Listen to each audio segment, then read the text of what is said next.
I'm still stuffed up from yesterday. That's what that's what I get for like bringing out a lavender plant and shoving my face into it just to prove something that I didn't need to prove because everybody already believed me and there wasn't really a question about it. Hi. Welcome. I hope everybody's having a good day. Happy Tuesday. Hope everybody had a solid weekend. I I can't see anything. I got goobers on my glasses. Ugh. There's been some imploding going on the company side on the internet, but we will talk about that on another day. I just wanted to acknowledge that that was in fact happening. And we will talk about it, but not right this second. I have tea. I have beer on standby because I feel like we're probably going to need to drink for this. Craig asked me about my thoughts and prayers about this debate that he had. And so I was like, well, I haven't seen it yet. And he's like, oh, well, watch it and let me know. So I'm like, okay. We're fucking doing it live. So, no holds bar. Craig asked for this, so maybe we're gonna be mean, maybe we won't. I haven't decided on what kind of mood I'm in today yet. We'll find out. And also for whatever reason which escapes me, super chat goals aren't working for me. YouTube is drunk probably, and it's kind of rude that YouTube got drunk before I did. So let's get started. So it's in 3 parts. We're gonna try to do all of it today. Will we succeed? It depends on how much we drink and how many tangents we go on. But yeah, 20 minutes, 24 minutes, and 51 minutes. So yeah, this was at DebateCon. Which Craig actually had the balls, which I'll give him credit for that, to travel to America in the year of our Lord 2025, to go and have in-person debates. So we'll see. I guess I should get my first criticism out of the way. It's modern day debate. So I think you all know my opinions about that, and like their lack of oversight or concern for who they have on as guests and what propaganda they kind of let fester in their vicinity. But we get that. We're gonna shelf that for now and we'll just watch the debate. Sound good? Sound good. I was there in person for the debate. I think you can see the back of my head. Oh, really? Which back of the head? Which one are you? If we see you, let us know. All right, are you guys ready? I'm ready. Let's go. Jump into the introductions for our speakers. First, Rachel Wilson is the wife of the coolest, smartest, handsomest guy ever, and researcher and author of a cult. All right, first problem. You're debating about women's rights and you're introducing the woman by who she's married to. We made it 13 seconds. Guys, 13 seconds. Get me out. I'm leaving. I'm already leaving.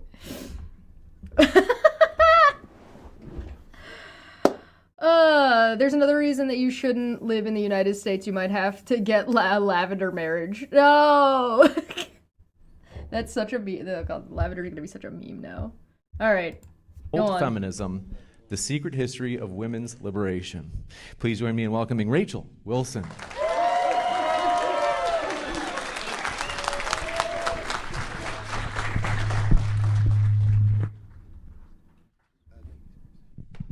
And also introducing Craig, also known as Fight the Flat Earth, is an Englishman living in Scotland with 2 degrees and a YouTube career built on dismantling Craig's face.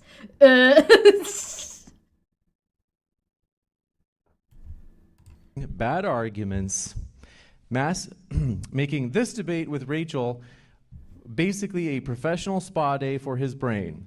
Known for, you can tell, they make me read both of these. They say, known for sharp humor, even sharper logic, and being annoyingly good at push-ups. He's here to show that feminism isn't the apocalypse and that evidence still beats vibes. Please join me in welcoming Craig. Okay, all right. So clearly these are self-written.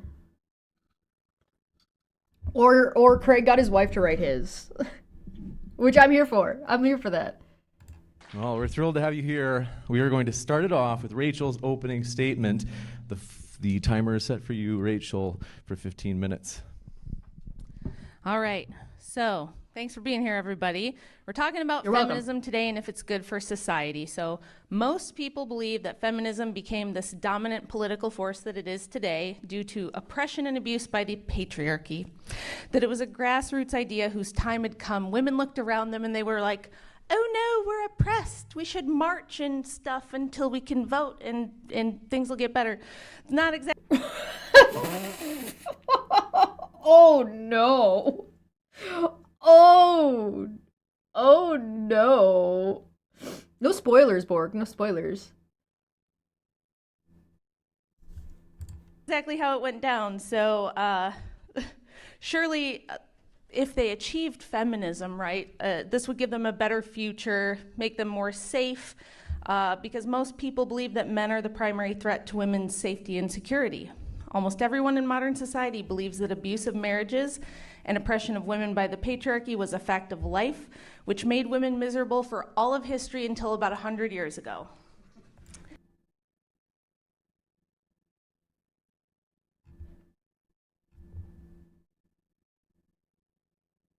Oh boy.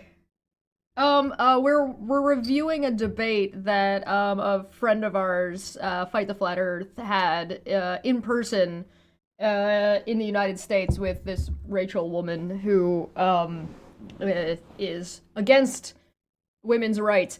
I don't know if we're at the point where she doesn't know what feminism is. Or if we're at the point where she's just purposefully misrepresenting it. Oh dear, there's so much.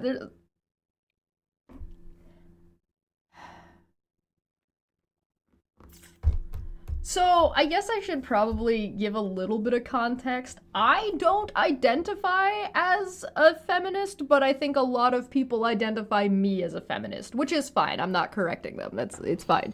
I kind of leave that for other people to interpret and decide. I do think women should have equal and equitable rights, so I guess that makes me a feminist. But, wow. Okay, you know what, let's just let her keep going. But did you know that women didn't want liberation from the men in their lives? Most people don't.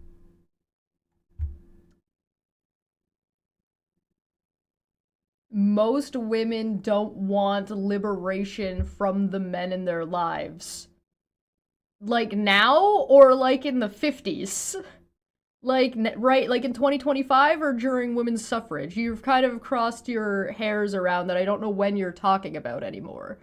If you're talking about now or then, regardless, feminism is about having the option to choose and make that choice for yourself, not that men need to be away forever always, or not that you don't want any men in your life, or not that the individuals in your life are a problem. Like, the individual man in your life is likely not the singular man preventing women from voting. Right? It's like, this is the difference between... Malga likes to do this too, where they bait and switch an individual with a group on a whole, right? So most men weren't and aren't responsible for oppressing most women. That's not how it works. This is about societal evolution, not about one guy beating his wife or one lady beating the shit out of her husband. Like, that's just not how that works. Don't know this. In fact, some of the most vehement opposition to women voting came from women themselves. Yes, that tends to be a thing that happens, where you get people that are of the group that is oppressed to continue to oppress the people that are the oppressed group.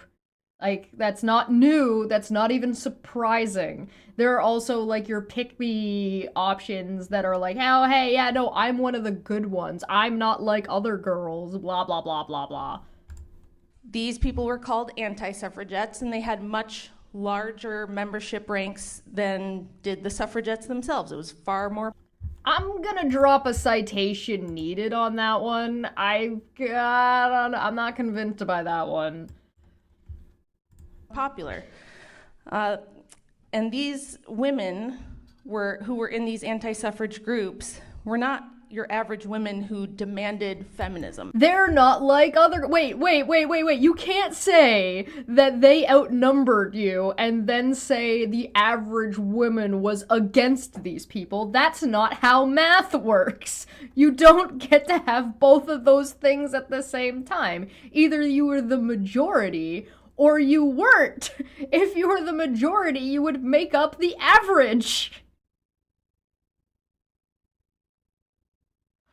What? Pick me, man.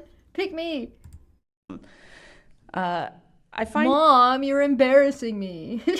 their reasoning to be prescient and compelling, so I'm going to tell you a little bit about what they believed right now. This is also why I think that this part of history has been obscured and most of you have never heard of it, because these women had some pretty good reasons, I think. So Really? It's because those women had good reasons and it has nothing to do with there is a lack of recorded history or history taken seriously for women historically? And there's a historical bias that might exist? Oh no, it's a conspiracy, yeah. Okay. All right. In fact, when the option to add women's suffrage to the ballot was put forth in the referendums in multiple states. I'm sorry, did I just watch the moderator walk away? Is that James getting up and walking past the camera to go to the back? Because that's the moderator. That is so, like, modern day debate coded, though. That the moderator just gets up and walks out of the debate 20 minutes in. Was so unpopular with women that pro-suffrage groups actually moved to take that option off the ballot. That's right, a handful of feminists fighting for women's rights actually didn't want women to vote on whether or not they could vote. But don't believe me. Yeah, there isn't any possible nuance to something like that, right? No. Susan B. Anthony, who said, but the petitioners of suffrage are in the minority. Yes, mother, please get me some ground beef from Food Basics, thank you. I'm gonna make spaghetti. There are many reasons for this, and one of them, paradoxical as it may seem, is because so much has already been gained. Woman in general now finds her needs very well supplied. If she wants to work, she has all occupations to choose from. If she desires an education, the schools and colleges are freely opened to her. If she wishes to address the public by pen or by voice, the people hear her gladly. The laws have been— if you had stuck with the people who would hear her and left out the word gladly, you'd probably be fine. Largely modified in her favor, and where they might press, they are seldom enforced. She may accumulate and control. This is a debate happening in the United States, right? Where they just lost abortion rights? Oh, okay. Control property. She may set up her own domestic establishment and come and go at will. Susan B. Anthony made this statement in her speech, The Status of Woman, Past, Present, and Future, which she delivered at the National Association for Women's Suffrage in Washington, D.C. in 1902. So in 1902, women already said, we kind of have everything we want. We kind of have it made. We don't really feel like we—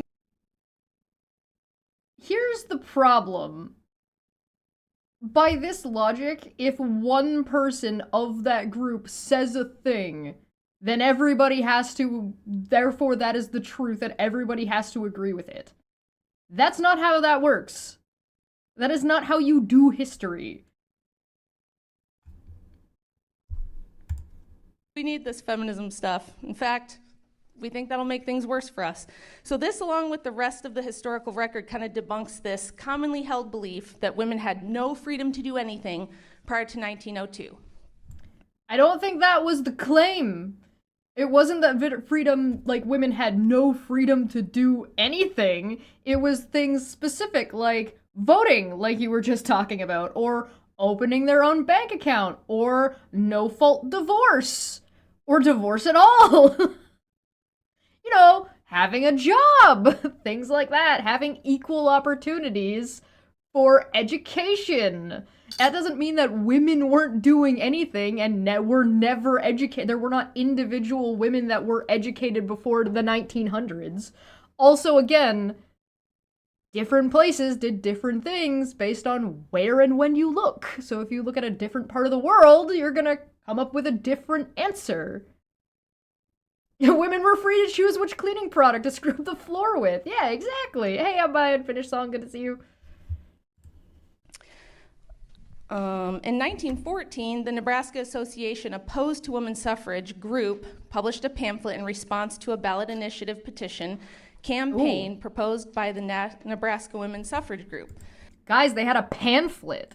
Woohoo! Fancy. They accurately predicted that pushing women into the political sphere and the women's liberation movement in general would cause the breakdown of the family, division in marriages, and a lack of effort and focus on children and community, which had always been the main work of women up until this point.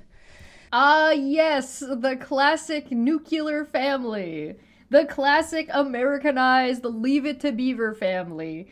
The classic family that was so fucking miserable that it has a parody that is incredibly popular to this day called The Addams Family.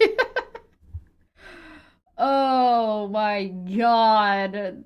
There's only one way to have a family, guys. Actually, I'm really interested to sort of see what Craig says to this, specifically because he's not from the United States. So this woman is clearly from the United States and has a very American central way of viewing things, right? Like it's very American focused. So I'm interested to see what Craig brings to the table in response. They also correctly pointed out that women enjoyed greater protection and privilege under patriarchy than was afforded to the liberated women. What? Okay, how? I mean, this is a pamphlet, right? This is just, this doesn't actually, like, say anything. I can go pick up a Mormon pamphlet, like, and read that to you, and what does that mean? It doesn't mean anything. Believed as I do that women are much more influential and effective outside direct involvement in governing. They also wisely asserted, I can understand why you believe you would not be effective in governance. That's fine. Nobody's saying you have to. Again, we're stuck in this scenario where saying having equal and equitable opportunity is forcing an entire group to participate in something as individuals, which it's not doing. I mean, the closest thing, reading a pamphlet is basically a commercial I can't skip. Yeah, that's actually a really good way to put it. Hi, Izu. Welcome. The closest you can get is allowing women to vote equals forcing women to vote equals forcing women to be educated about politics to make informed voting decisions. And the word forcing is doing a lot of heavy lifting. that primary role of government is to protect people and property, and that men are the only ones capable of that task, see Force Doctrine. Therefore, I'm pretty sure women can use a gun. I don't think men are exclusively able to protect property.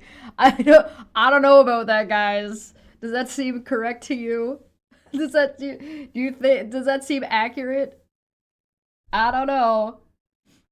What are women supposed to be protected from, by the way? What are we protecting women from again? I'm trying to remember. What is it? Is it men? I think it might be men. Or is it all the wild lions roaming around the cities of New York? Women with the task of which they are incapable is inappropriate and detrimental to women themselves. Why would incapable? A task of which women are incapable.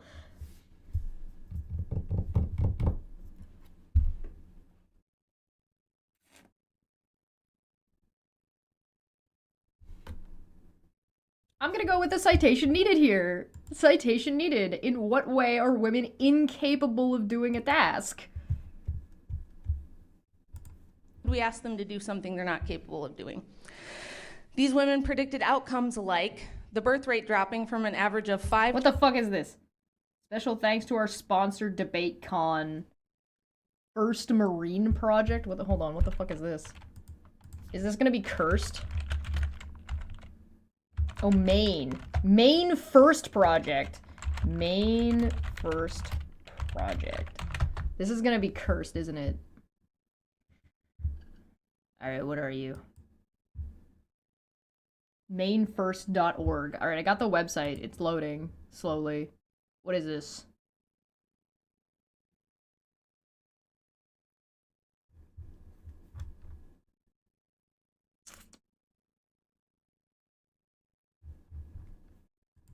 Oh my god, it's loading like shit. It's just like, no, fam. It's just a blank page. Alright, well, we'll wait for that to load. I'm betting it's gonna be cursed as fuck. Alright, continue. Children per family in 1870. Why would we ask them to do something they're not capable of doing?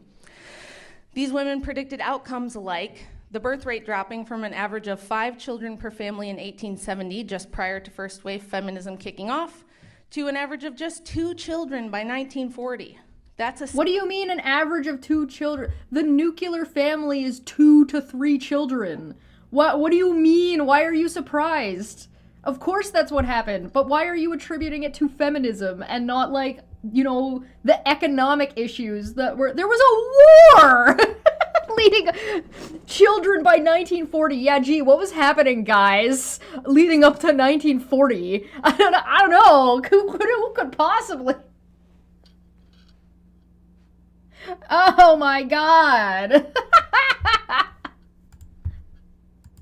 Unreal. Staggering drop. They were correct in predicting that feminism would inevitably result in the attempted demonization and domination of men. And anti-suffragists were right to ask, who will take care of the children? If we push women into the workforce, who raises the kids? Ever heard the term, it takes a village? The answer is everybody. Everybody takes care of the kids. Why is that a problem? You'd think that would be the default option, that you just generally would take care of your children. On the other hand, this is what I'm talking about when you start flipping, talking about the group as a whole versus individuals. A group as a whole should be enabled, and equitably so, to participate in what they feel like they can or want to participate in within, you know, the law, the bounds of the law, and, like, you know, you're not harming other people, blah, blah, blah, blah, whatever the fuck. On the other hand, this is forcing women to not participate and to only be taking care of kids and having children. So that is actually forcing individuals, as opposed to the other way around, which is saying, hey, women can participate in the workplace if they want to. Women can be stay-at-home wives if they want to. And guess what? So can men. Yahoo! Everyone can play. But by saying that women are incapable of being in the workforce, is she also claiming that men are incapable of child rearing? And that men aren't capable of managing a household? Managing a household, by the way, includes cleaning, budgeting, time management, childcare, cooking, teaching, sometimes yard work, small things like certain things with like plumbing, like small repairs, stuff like that. Maybe we should allow everyone to make their own decisions about their own lives. Yeah, go figure, right? And like have equal and equitable opportunities. Go figure. Sounds gay. Well, the overall number of U.S. children under 5 with mothers working outside the home in 1900 was less than 6%. By 2012, that number jumped to 58%. Yeah, what was happening in 2012? Was it an economic crash? It might have been an economic crash. The anti-suffragists were also right about what the future of marriage and family would look like if we instituted these sweeping social changes. In 1900, the rate of births outside marriage was only 4%. By 2010, not quite a century after the passage of the 19th Amendment, that rate of out-of-wedlock births had reached 41%.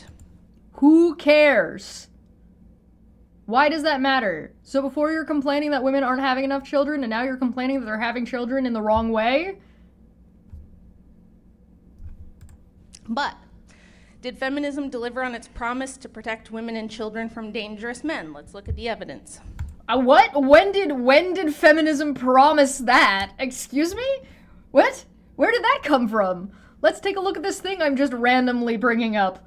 When did feminism... Yeah, we're gonna drop another citation needed. Excuse me, when did feminism say that feminism was going to protect women from dangerous men?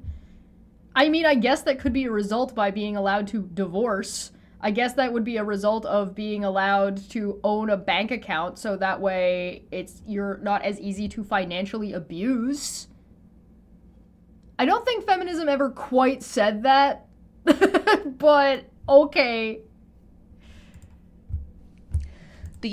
I'm hearing her speak, but I'm wondering why I, a male, should listen to her. Yeah, good question. The U.S. Department of Health and Human Services has been tracking data on child abuse and neglect since 1978 with something called the National Incidence Study, or the NIS. Okay, so you've jumped to 1978, which is after women's suffrage. So you don't have the data from beforehand. This is gonna be good. The NIS is a congressionally mandated periodic effort of the U.S. Department of Health and Human Services. There have been 4 of these reports. The latest one came out in 2010. This includes a breakdown of data collected nationwide on child abuse and neglect by living situation. This section of the study opens as follows.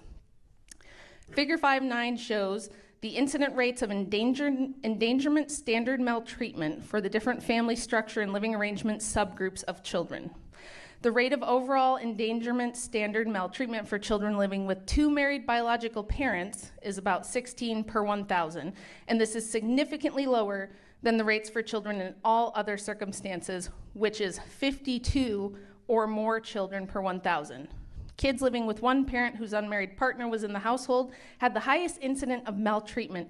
This is equivalent to more than 13 per 100 children, or more than 1 child in 8 whose single parent has a cohabitating partner in the general child population. Their risks of maltreatment is more than 8 times higher than that of children living with 2 married biological parents. And we're going to see this just repeated throughout the data, that children living with a single parent with an unmarried partner had the highest incidence of physical abuse by far, more than 10 times the lowest rate. So maybe... All right, so this was... What did she say? The U.S. Department of whatchamacallit? You know, let's just pretend she's right. This is obviously the woman's fault. This no-fault divorce stuff is not so great for kids, huh? Only 0.7 children... No! There's a difference between correlation and causation, my friend. You're going to have to actually present why the differences in the equity and equality of women is equatable to how children are treated in the home and actually have comparative data, which you don't have. Per 1,000 children living with 2 married biological parents were sexually abused, compared to 12 per 1,000 children living with a single parent who had an unmarried partner. So that's more than 12 times. The lowest incidence of physical neglect occurred for children living with both married bio parents. The highest rate of physical neglect occurred for children living with a single parent and cohabitating partner, most commonly single mom plus boyfriend. How do you know that?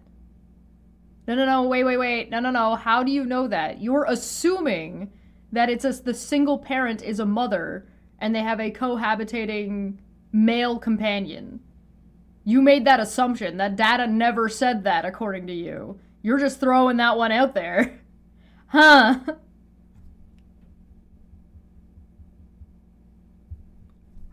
Did she specify whether that child suffering abuse while living with a single parent or children now living with single parents who've ever... No, she didn't specify. This is over 7 times greater than kids living with both married bio parents. Same for physical abuse, same for emotional abuse, it just repeats. But perhaps the most relevant and more surprising finding was this. 68% of the maltreated children were maltreated by a female, whereas 48% were maltreated by a male. Some were maltreated by both. So I guess, and which one was the biological parent? Because you're making this very, very unclear. Contrast, male perpetrators were more common for children maltreated by non-biological parents or parents' partners. So once again, did she just accidentally say that single dads, like the men in the scenario, did less abuse, did less neglect than the women did? Therefore, by fiat meaning that maybe women aren't exactly always the best parents? And maybe their job shouldn't be only in the nursery? Did she just say, wait, hold on, let me put that back. Is that what she said? A more surprising finding was this: 68% of the maltreated children were maltreated by a female, whereas 48% were maltreated by a male. Some were maltreated by both. So, in the scenario that she's presented, did she just accidentally tell us that women aren't actually, quote-unquote, the best at this in this scenario? And that maybe men should be... So maybe we shouldn't be defaulting sending the child to the mother based off of this sexist idea that women will always be good mothers or good parents? Oops.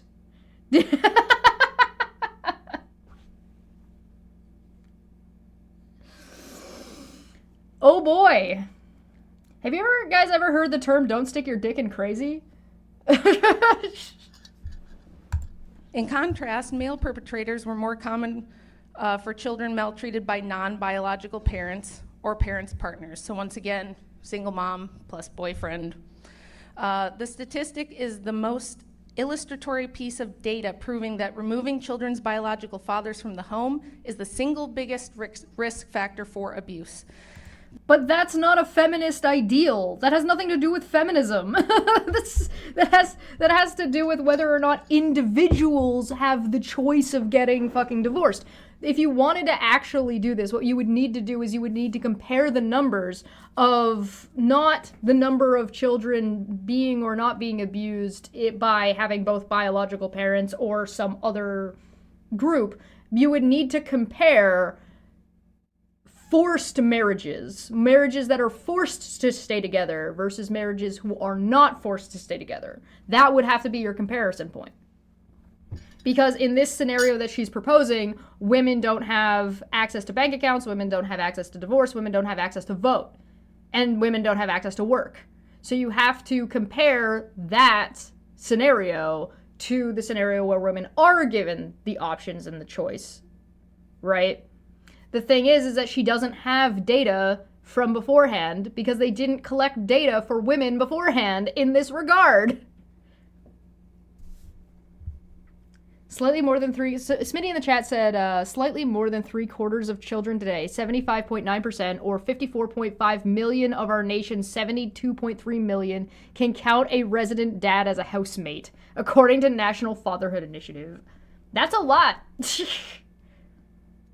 I see dads out and about with their kids all the time. Yeah. It's almost like it's the point of feminism isn't about your individual situation.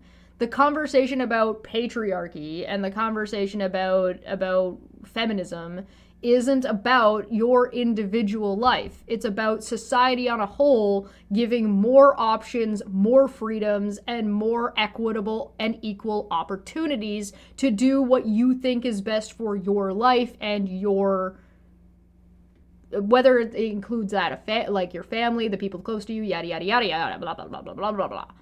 Having the options, as opposed to what she's proposing, which is restrictive, which would by law say that women exclusively are not allowed to do these things. There's no rules that say a man can't be a stay-at-home dad.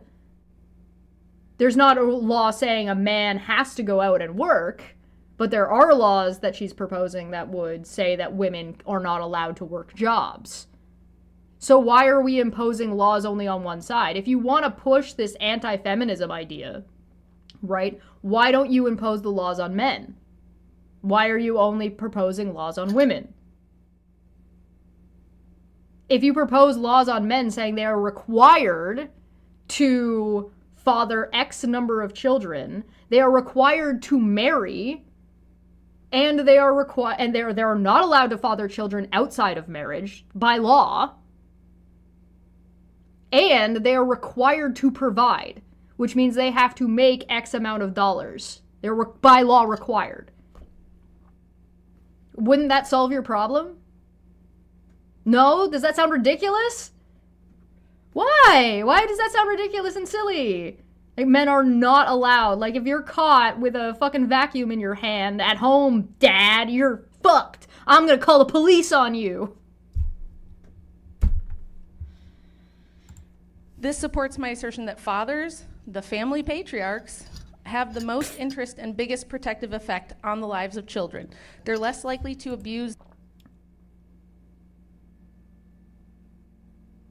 Maltreatment is also, she hasn't defined yet. She hasn't defined feminism, and she hasn't defined maltreatment as per the study. So I don't know if that, like, what that means. Like, what kind of scale we're talking about here. Than biological mothers, and once removed, make single mother homes an easy target for predators who are not related to the child.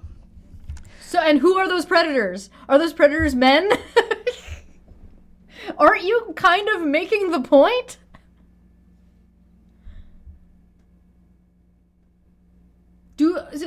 By this regard, by this point, do you not think that maybe that society and the law would, the thing that you would need to change isn't restricting women, it's being more aggressive in the policing and laws that when men do abuse women or children?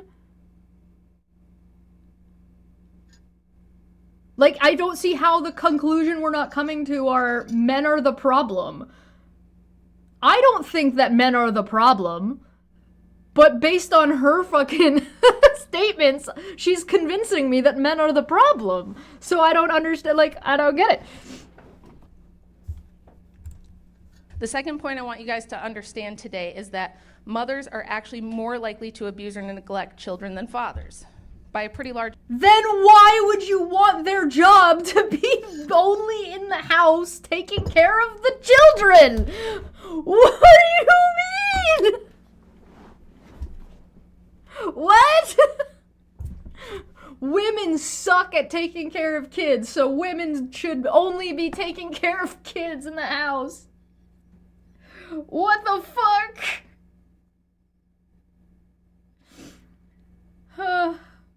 Oh boy, alright, anyway. Who is her husband? Is her husband somebody important? Hold on. I don't know this guy. Andrew Wilson. The actor? No, probably not. Oh, the YouTuber. That fucking guy. Oh, that fucking guy. Oh, got it. Oh, I see. I understand. Hey, Andrew, come get your wife. She's trying to have an opinion. Hey, did this load yet? Oh, hey, cool. Okay, main first project. Restoring Maine to the way life should be. Past policies, advance traditional values, and a Maine first agenda. Fact check Maine's lying, dying fake news outlets. Fill school boards with patriotic Maine parents. Aid Maine's traditional fishing, farming, and forestry industry. Build a peaceful, patriotic army of grassroots activists in Maine. I'm getting mixed vibes. Why do I feel like this is like hippie but MAGA? What the fuck? No, I'm not donating to you. I want to tell me about you. What's your agenda? Yeah, there we go. Cool. What's the agenda? All right, now we gotta let that load. All right, hold on. Return Maine to the way life should be. Putting Mainers first. Insist that immigration policy for Maine be merit-based, colorblind, and race-neutral. Defund harboring havens, aka sanctuary cities. End the refugee resettlement racket. Stop all welfare benefits and aid to illegals. Mandate E-Verify for employers. Make Maine education great again.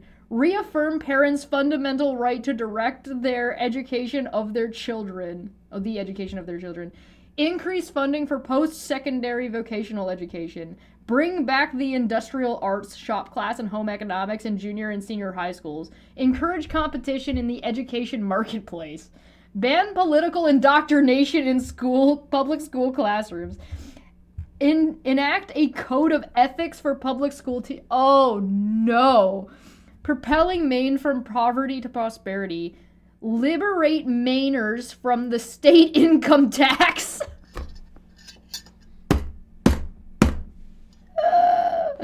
Encourage competition in the healthcare marketplace with direct primary care programs, supplemental catastrophic coverage, and enhance healthcare savings accounts. Preserve and protects Mainers' fundamental rights to medical freedom of choice with respect to mask and vaccine mandates. No! Oh my god. Reduce energy costs for businesses and consumers by lifting the cap on clean, cheap, reliable hydropower.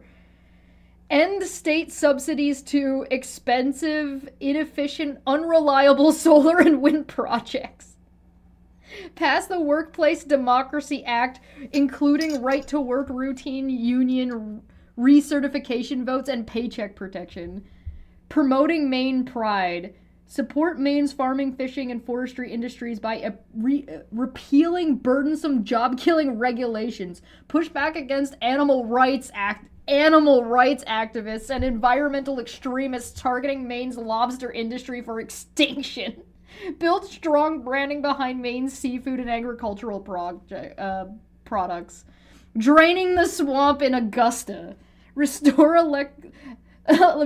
election integrity, voter ID, paper ballots, no mail-in except absentee, repeal ranked choice voting, require 2/3 votes of the House and the Senate to extend any state of civil emergency declared by a governor, repeal welfare for politicians, aka clean elections cash, reform the budget process to require public hearings on all biennial budget items, and require 72-hour pause before first vote in the House, lift free speech restrictions on Maine's involved in election campaigns.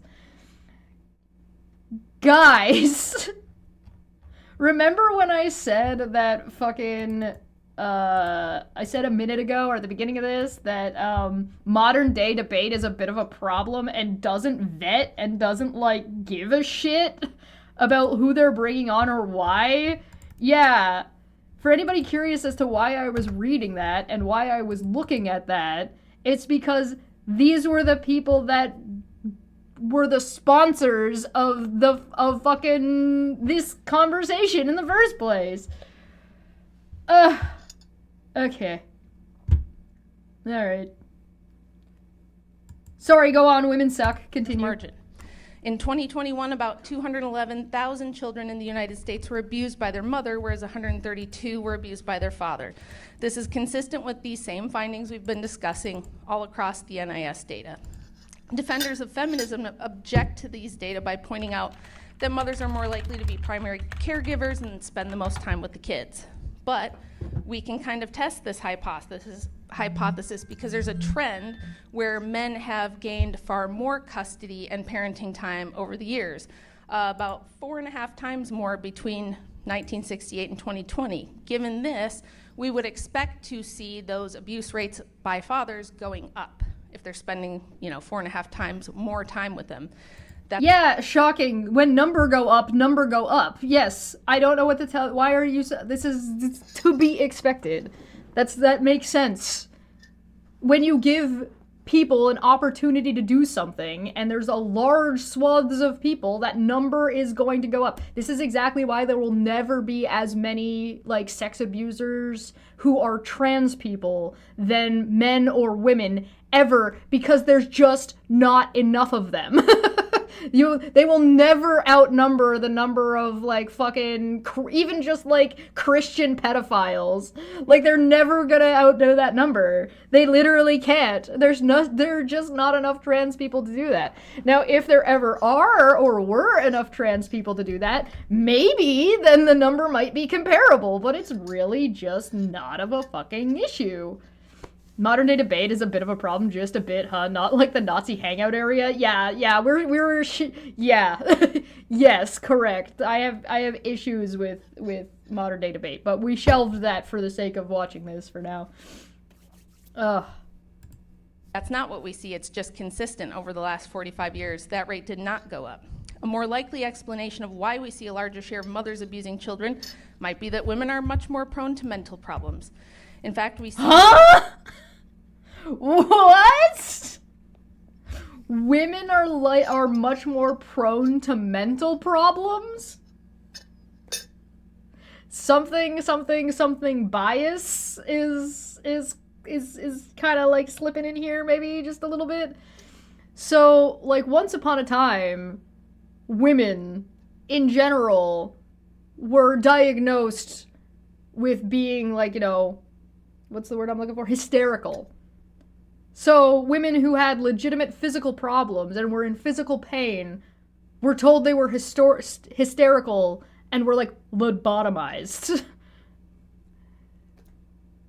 So, like, also at the same time, it's not exactly a reasonable thing to say if we're oppressing this entire group of people, they have mental issues. Yeah, if you oppress somebody long enough, they're gonna get pissy about it. If that's true, why is 70% of all suicide men? Well, here's the thing. It depends on your mental issue. What do you mean by mental issue? You need to be clear about what you're talking about. Do you mean, like, women are stressed out? Like, what do you mean? When you say mental issue, what are you talking about? There's also, like, the rate at which women are more likely to seek medical attention for things that are not physical damage. So, like, I have a broken arm, I'm going to the hospital. Oh no, I'm incredibly upset and I don't know why, I think I'm depressed. I'm going to a psychologist. So, like, men are not exactly reliable reporters in this case.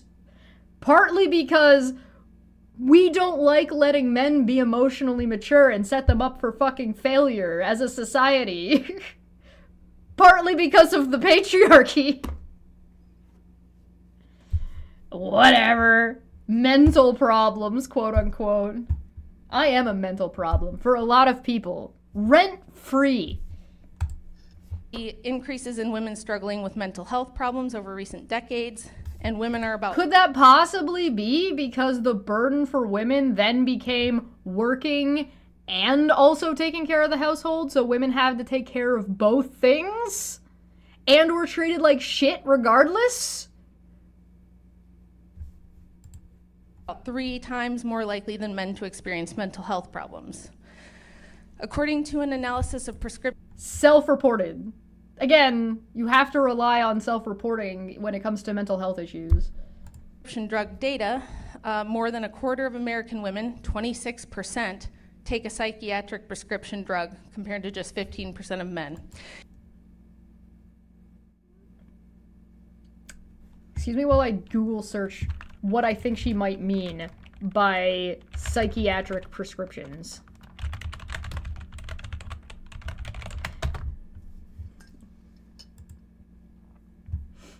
Let's see. Psychoactive drugs taken to exert an effect on the chemical makeup of the brain and the nervous system. Yeah. Hold on. Mid-20th century, 1948, lithium, psychiatric medicine, antipsychotics, given to the first patient in 1952. As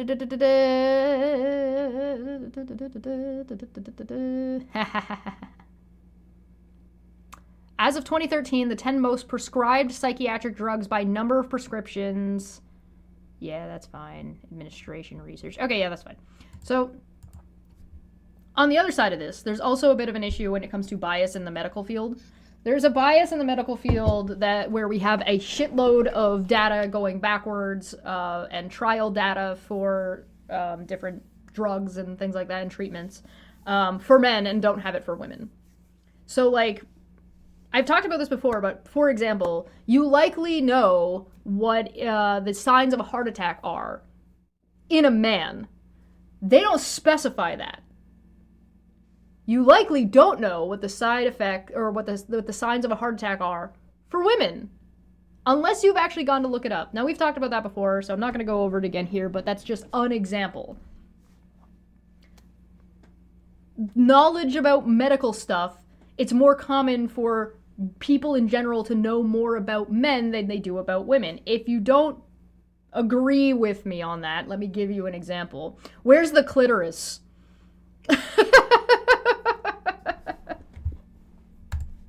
Here's some quick stats from the CDC about risk. Here, quick, let me find a quote of a woman not knowing where the clitoris is. Thus, that means my point doesn't stand for some reason. To children who grow up without their dads. Children from fatherless homes represent 90% of homeless kids, 85% of kids with behavioral disorders. Guys, if they're homeless, they don't have a mom. Like, what are you talking about? Okay, all right. So women who are homeless are more likely to take their children with them to try to care for them than the homeless men are? Is that what you're telling me? Like, what does this data tell me? Like, what conclusion am I supposed to be drawing from these numbers with no context? This is a problem with debates in general and with statistics. You can fucking say anything about statistics. You can make statistics say whatever you want. And the problem is most people, in general, do not have a good grasp or understanding of the way statistics function. So, for example, if I whip out a dice, right? I got a D10, all right? This is 10 sides on this dice. What are the odds that I roll a 4? Right? The odds are 1 in 10. So if I roll the dice and I get, oh look, I got a 4. Wow, so now what's my statistic? 100%. I have a 100% statistic of rolling a 4 on a D10. So does that mean that the next time I roll this dice, I have a 100% chance of rolling a 4? Is that how that works? No, that's not how that works. I still have a 1 in 10 chance of getting a 4. But if I roll again and I get a 5, all right, now I have a 50% chance out of 2 rolls. 50% of the times I've rolled the dice, I got a 4. So does that mean if I roll the dice, I have a 50% chance of getting a 4? No, that's not how statistics work. That's not how probability works. That's not how fucking self-reporting works. I honestly, at this point, statistics should be like, unless you're going to give full context for the statistics that you're citing, you should not be using statistics in debate. It's just a way to pretend to be smart to say whatever you want. And this is assuming you're actually quoting viable fucking data. I was hoping you'd get a 4 again. Me too. That would have been great. That would have been great if I got a 4. I should have just lied. I should have just said I got a 4. Not the point. Anyway, it doesn't fucking, like, this needs to be booed out of existence. Like, it needs to be booed. If you're citing statistics and you're not providing the context of those statistics, boo! Boo! Boo this man! Boo! Alright. Go on anyway. Kids with homes disorders. Represent 90% of homeless kids, 85% of kids with behavioral disorders, 70% of kids in juvenile facilities, 71% of kids in adolescent substance abuse treatment centers. So across the board, the highest risk factor for bad outcomes for kids is broken homes and not having dad around. That's not what that means. You don't get to just come to that conclusion arbitrarily. That's not how that works. And one of the primary objectives of early feminism and also second wave was to get rid of no-fault divorce, get rid of marriage through the church, and make it just a state certificate that you can get out of easier than your cell phone contract. That's situational, first off. Second off, depends on your asset setup. And third off, no! No! But what might surprise you even more Hello. than this is that men are not more likely to be perpetrators of domestic violence. Women are. Analyzing data gathered from 11,370 respondents, researchers found that half of violent relationships were reciprocally violent, meaning both people are committing the violence. There's a difference, though, between reciprocal violence and... Hold on. Okay. Alright. I'm not going to say who abuses whomst more in relationships, because that's a silly fucking conversation to be having. It doesn't really matter. It just means that people should stop fucking abusing each other. When you say violent, are you referring to physical violence? Or are you referring to the wealth of violence that can take place? Right? Now, here's a thought. Mass incarceration also leads to broken homes. Yeah, go figure. So, putting unnecessary strain on what counts as a home might also lead to broken homes. Because homes that aren't broken will be counted as and considered broken, and thus society will put additional pressure on the individuals, including children, in those homes because there is an expectation.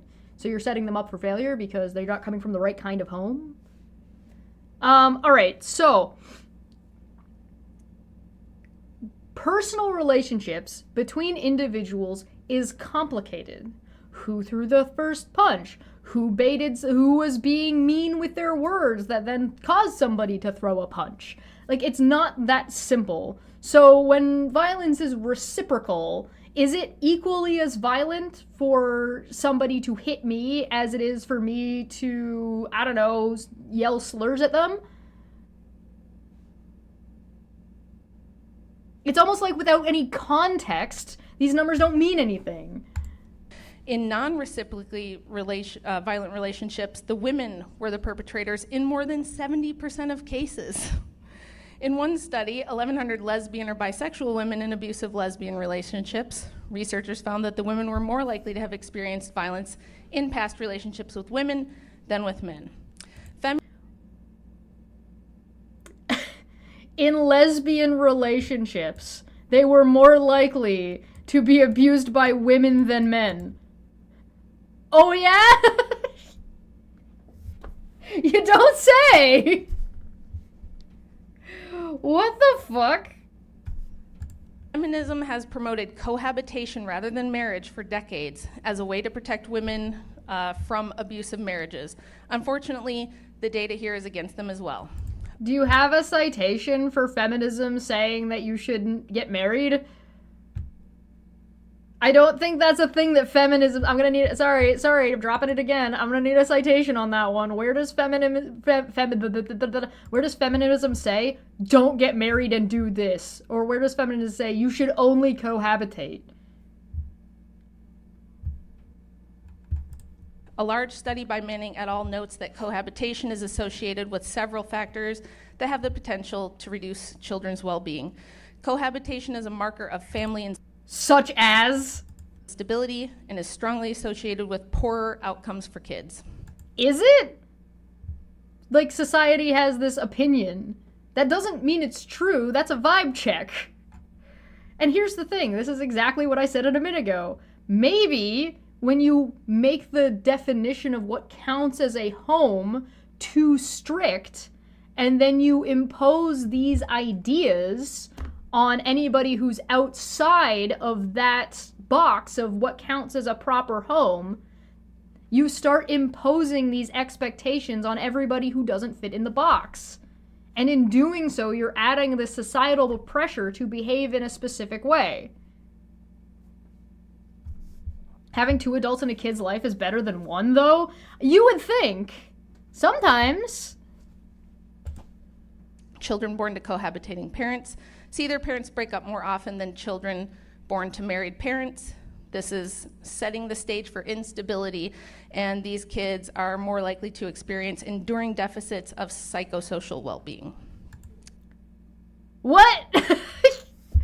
You mean people who stay in a miserable marriage for a long time and be miserable to each other before divorcing scar their children instead of just divorcing early before they hate each other and are able to fucking co-parent? Wow, it's a go figure. Who'd have fucking thought? My mom's in the chat. She just said this is trash. Yes, it is. Yes, it is. So finally, the expansion of the welfare state correlates directly to the rise in out-of-wedlock births. Welfare spending in 1950 was $50 billion. The non-marital birth rate then was 4%. Oh, no. By 2010, welfare spending increased 14 times to a whopping $700 billion, and this is adjusted for inflation. And the non-marital birth rate then rose to 41%. Therefore, feminism. This is the problem.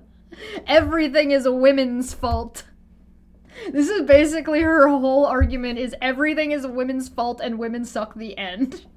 The same people who got the 19th shoved through also met in secret to write the Federal Reserve Act, as well as the federal income tax and compulsory education laws right around the same time. This effectively atomizes the family and means the government is your daddy now, America.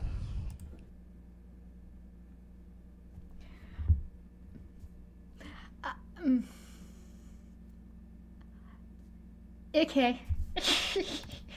This is great for transnational corporations, governments, predators, and the predator class. These same groups are masters of propaganda and public relations.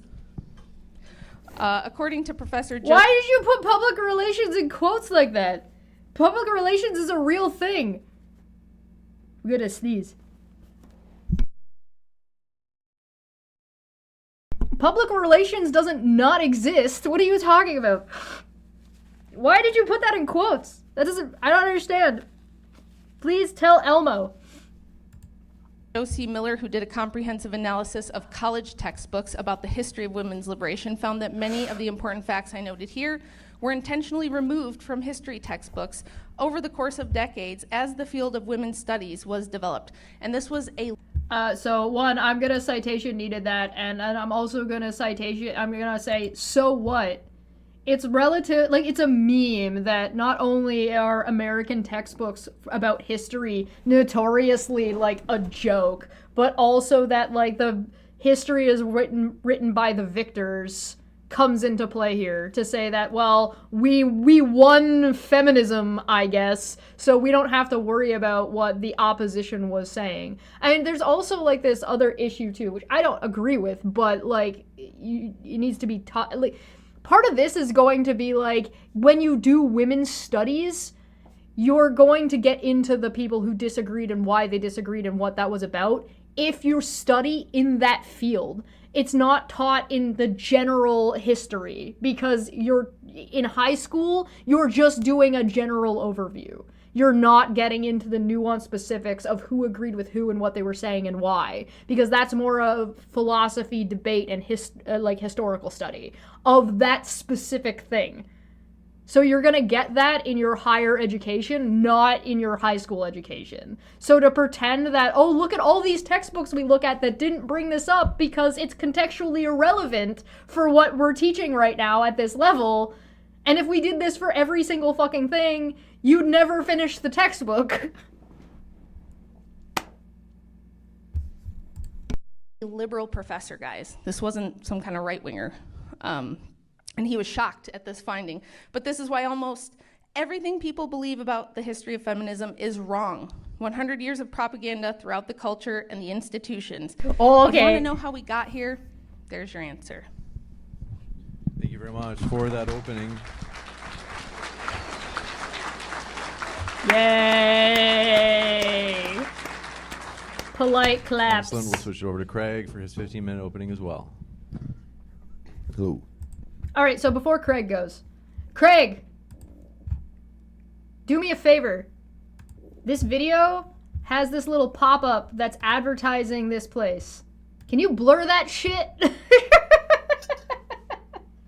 That's gonna be my first request. It might be my only request. Although I also might be like, hey Craig, maybe don't go on Modern Day Debates anymore. This is pretty cringe. But that's okay. I like that this is on his channel. We're not watching this on the Modern Day Debate channel. So, okay. I'm going to be right back. I'm going to refill my tea. Go get a drink. I'm going to probably pop some popcorn because this is going to get wacky. And we'll be right back.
So can we talk real quick that her whole argument and whole point is that the government should be, she's calling the government like, the government's your daddy now, but she's also suggesting that the government should force women to stay in relationships that they don't want to stay in.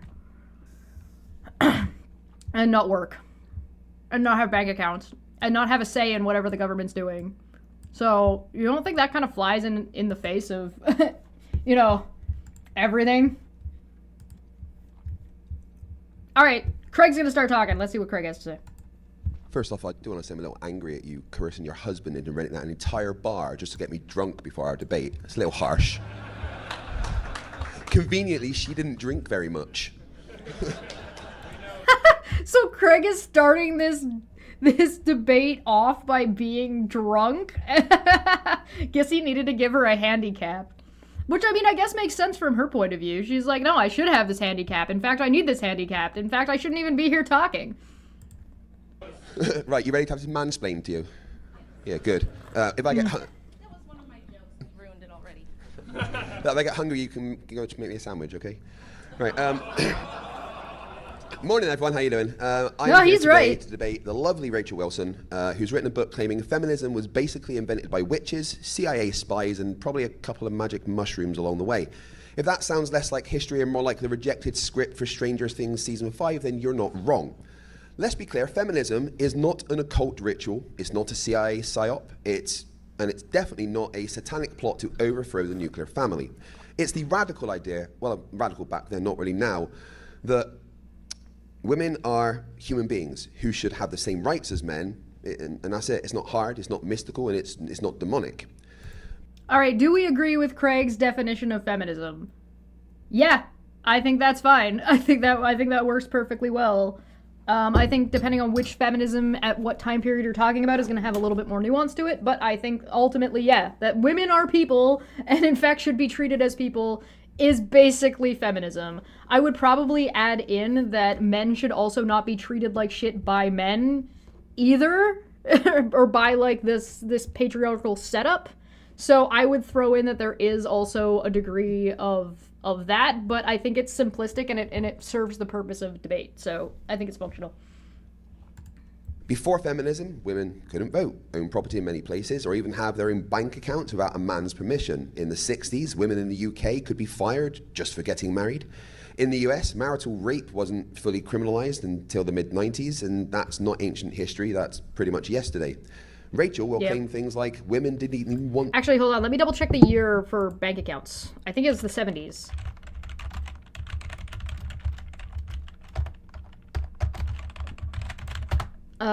In the United States. Do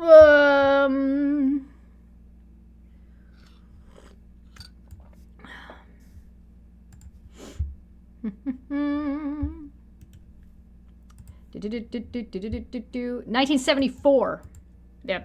It may seem hard to believe women in the United States were not legally allowed to open bank accounts until the 60s, and it wasn't until 1974 that they were granted the ability to open credit cards in their own name separate from their husbands. Yeah, so 60s up until 1974. Huzzah! This also, like, is completely ignoring, by the way, the difference between the way white women, specifically in the United States, did the way feminism had to, like, roll out to white women first and then to black women. Or that all the differences between white women being like, no, everything's fine, and black women being like, are you fucking serious? So there's also that bit of history if you want to talk about, like, whether or not the history is actually taught in its full context. The vote. Great claim, zero evidence. The moment women could vote, they turned out in huge numbers. The historical record is full of church women, union women. Yeah, this shit right here. Sorry, I'm gonna put Craig back. Craig, are you obligated to leave that up, or can you get rid of that? Because I would suggest getting rid of that, because it's fucking propaganda, it's Project 2025 nonsense. You should blur that shit, or put something else there. That would be very funny. Put, like, Mike Wazowski. Or claim things like women didn't even want the vote. Great claim, zero evidence. The moment women could vote, they turned out in huge numbers. The historical record is full of church women, union women, activist women, mothers, teachers, nurses, ordinary women organizing for suffrage. If your argument relies on pretending they didn't exist, then your argument is dead on arrival. Should also tell you feminism makes women less happy. Also, zero evidence. No serious study shows women were happier when they had no legal autonomy, no financial independence, and no escape from abusive marriages. Even if someone digs up one cherry-picked graph from a think tank that hates women working, happiness is complicated. You can't just point to modern stress and say, yes, must be the equality that did it. That's the way astrologists think. There's also, like, a degree of lack of reporting. So, like, yeah, women in abusive relationships that they could do nothing about will purport to be, like, happy about it because if they don't say that, they're going to get the shit kicked out of them, or when they have no other option. So there's not data of what women at the time would have wanted to do, because that data was already biased to begin with. And then there's my favorite, the forced doctrine argument that Rachel and Jim Bob and Jake all love, that men are stronger. Ooh, look at my muscles. Therefore, we have given women rights out of benevolence. No, rights weren't given. They were won. Women organized, protested, lobbied, marched, starved themselves, chained themselves to railings, got arrested, got beaten, got force-fed, and refused to shut up. Yeah, people forget that women's suffrage was violent and there was like at least one major riot in the United States. People just kind of forget that it was like, it wasn't a peaceful handover, it was violent. Feminism were just men being sweethearts, it wouldn't have taken 100 years of fighting to get a ballot paper. And here is the actual kicker. When societies give women equal rights, things improve. Education goes up, domestic violence actually goes down. Health outcomes improve, poverty shrinks, economies grow faster. Every major organization on earth, from the United Nations to the World Bank, backs that. The only people who don't are YouTube commentators who type with one hand while Googling how to talk to women. You walk up to them and you press X. But yeah, no, Craig is right. When you increase by 50%, or I guess by 100%, the number of people eligible to work in your country, suddenly there's an economic boom of some sorts. Rachel will tell you feminism is a conspiracy, that it's witches, demons, elites, CIA culture warfare, goddess worship, you name it. But here's the truth. Movements with millions of participants over 100 years don't start with a seance. They start with injustice. Feminism didn't appear because a demon whispered it into somebody's ear. It appeared because women were sick of being treated like unpaid labor with no rights and no escape. And look, credit where it's due. Rachel wrote a fantastic book, which is actually a great example of feminism working. A woman publishing, speaking publicly, influencing society, debating ideas on stage. That is feminism in action. She's literally doing the thing that says women, that she says women shouldn't be doing. Rachel, you are your own feminist success story. Feminism gives us female doctors, astronauts, scientists, prime ministers, Nobel Prize winners, and I mean real ones, like Marie Curie, Toni Morrison, I'll probably pronounce some of these names wrong, Mara Yousafzai, and Tu Youyou. It gave us leaders like Margaret Thatcher, Angela Merkel, Jacinda Ardern, and trailblazers like Katherine Johnson, whose maths put humanity on the moon. And let's be honest, it's also give us wives who roll their eyes at their husbands, but still keep us alive. That's a good point. There's also like a lot of women in history that just were not acknowledged, or weren't acknowledged for a very long period of time, like well after their deaths were they acknowledged. Every great man, there is a woman with her arms crossed, waiting for him to finally admit that she was right all along. So Rachel, you can talk about witches, conspiracies, pagan goddesses, shadowy elites, CIA plots, all you like. I will stick to history, evidence, and basic reality.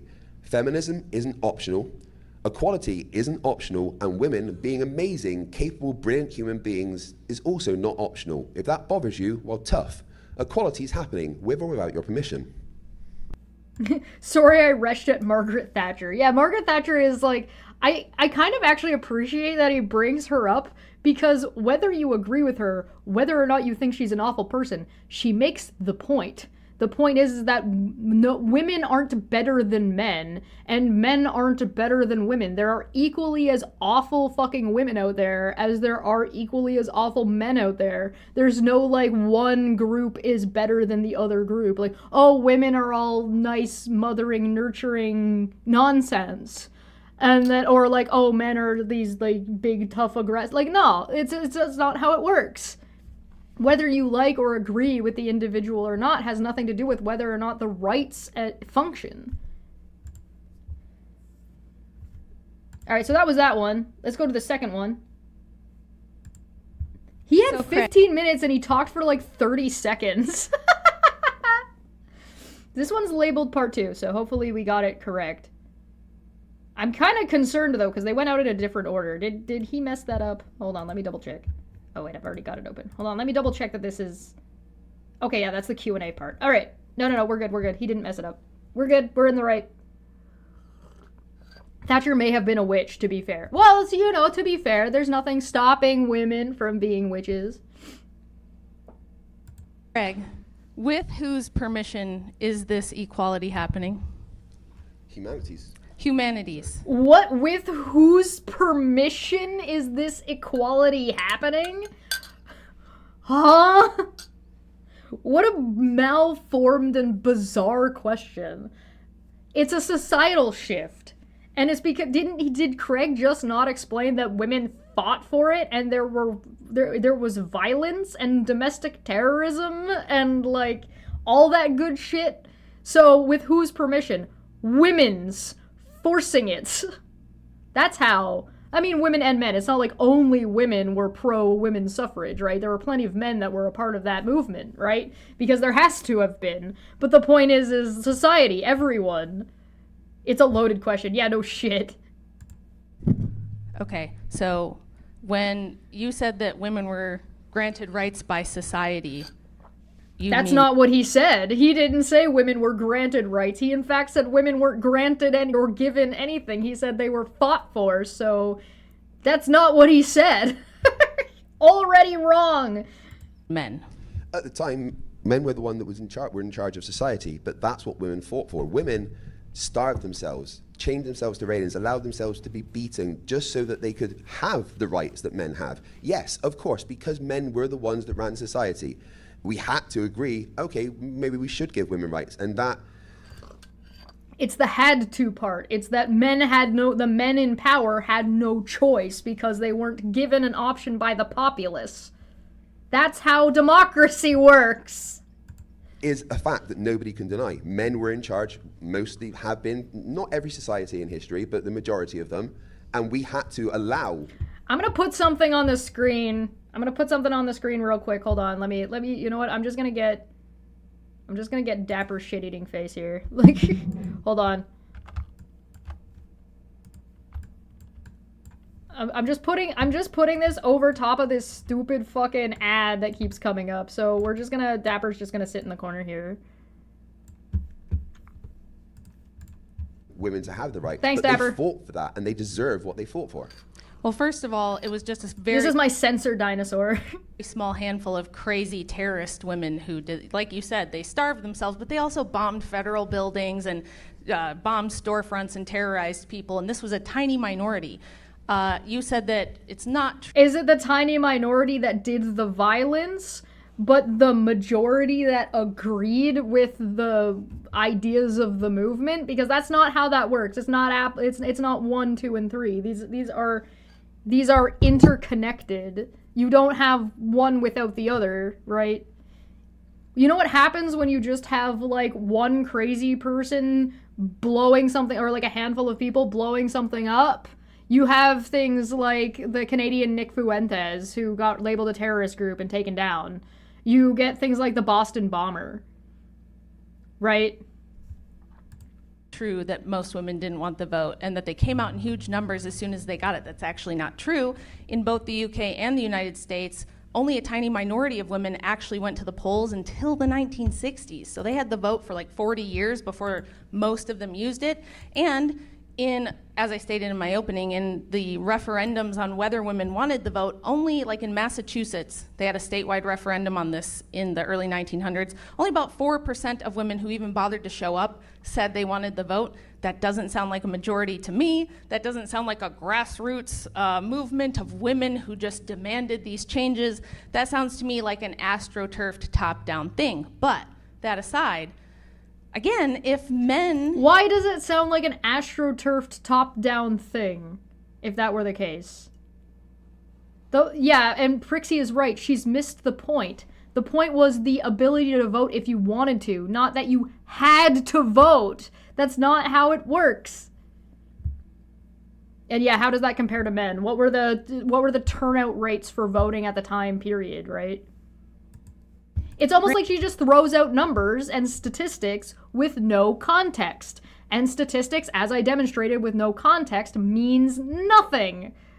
Granted women the rights doesn't sound like they were this evil patriarchy just hoping to keep their boot on women's necks and hold them down. It could be that there were good reasons for things being the way they were for all of human history up until 100 years ago. And that's just not true. 1, not all of human history. 2, there are societies that were matriarchal in the past That doesn't mean they were good either. And stop attributing morality to systems. Patriarchy is a description of a system of governance or of social hierarchy. That doesn't mean it's inherently good or inherently evil. It's the people within it that decide whether or not it is whether or not there is good or evil taking place. And usually there is both. There are things that the patriarchy does that are fine and good and function well enough. There are other times where it doesn't, and there are other better options. Or sometimes you can take the good things that patriarchy do and take it out of patriarchy and still keep applying it. Getting rid of the patriarchy or getting rid of men in charge doesn't mean getting rid of men.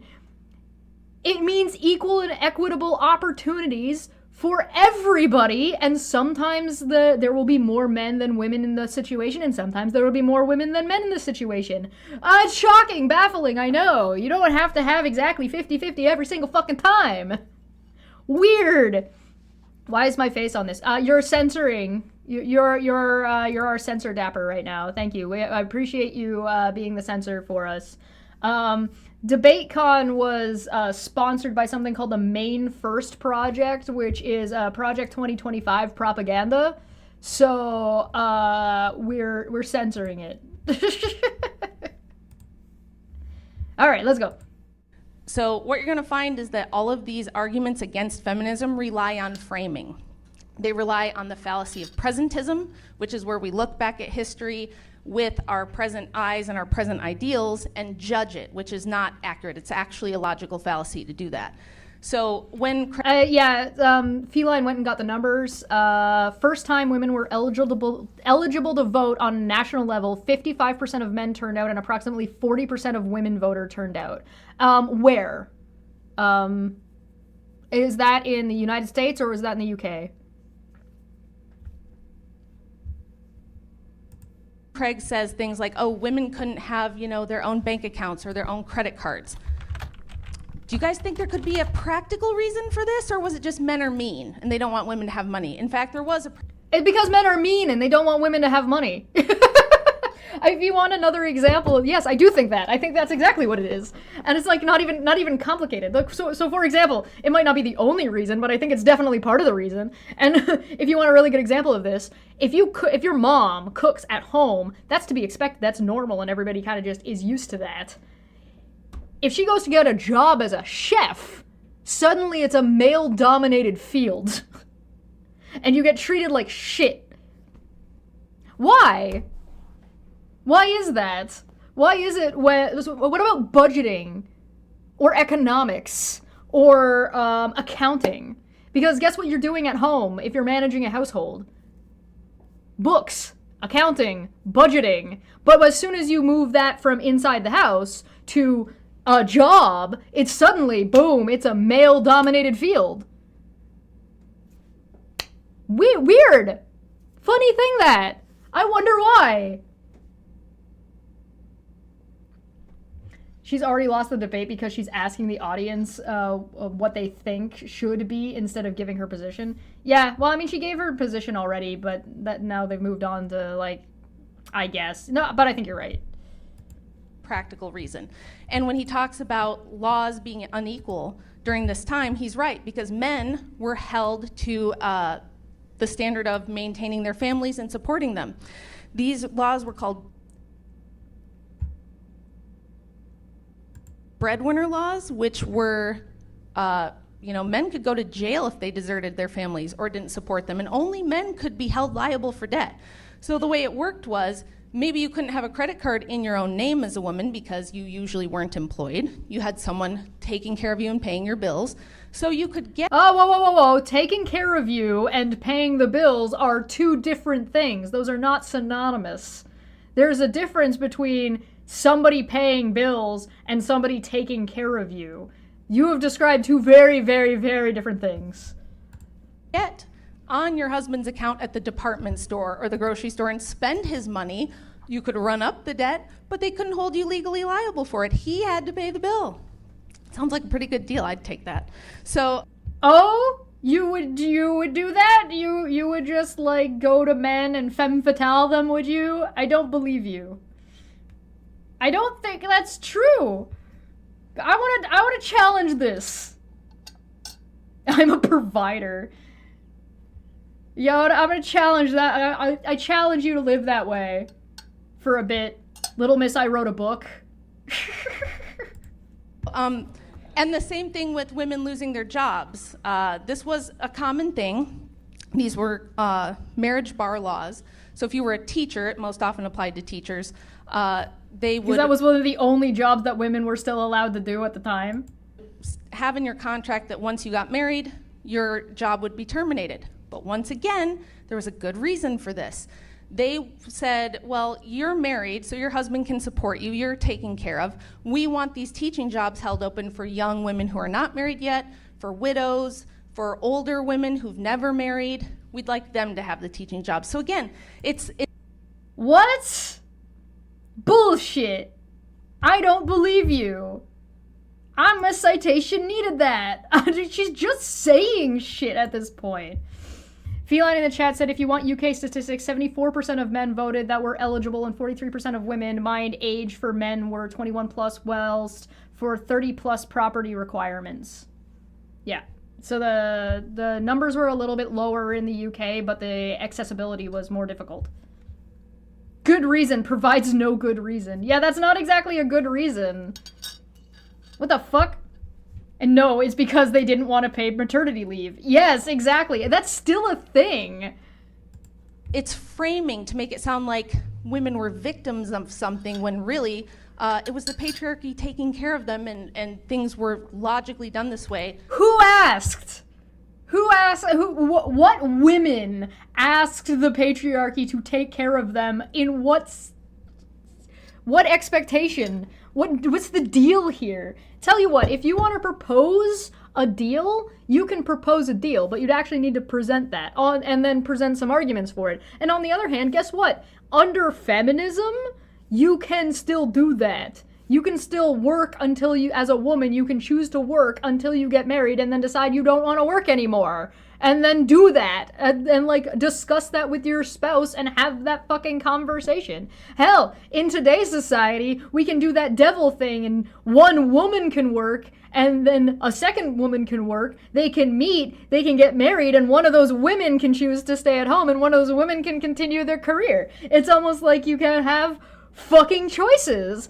But it seems to me that Rachel over here, her argument is that women shouldn't be allotted the choice at all, period, even though she's also saying that women inherently would be choosing the other option and then not providing anything for that. For the good of everyone. Okay. Switch it into about 90-second responses. Go ahead, Craig. So, your claim that women... I'm sorry, did James just let her ramble for a bunch of time without letting Craig respond to any of it and then limit Craig's time? Well, they really needed to give this lady a handicap, eh? You want me to say something, modern day debates kind of sucks? Because they're not good at moderation and they do zero fucking work to ensure they have, like, not Nazis? Didn't want the vote. The numbers disagree with you. In the United States, 2 million plus women were members of the National American Women's Suffrage by 1917. On the other side, the anti-suffrage women's group had around 350,000 members at the same time. And even historians say that number is probably inflated. That's like 5 to 1. 1913, Washington, D.C. suffrage parade had 8,000 women. You don't just get marches in the streets without there being actual people there. In the United Kingdom, the National Union of Women's Suffrage Societies had over 50,000 women members by 1914. The WSPU, the suffragettes, had thousands more. Many were jailed, beaten, and force-fed. In the 1907 Mud March had over 3,000 women publicly marching in the rain.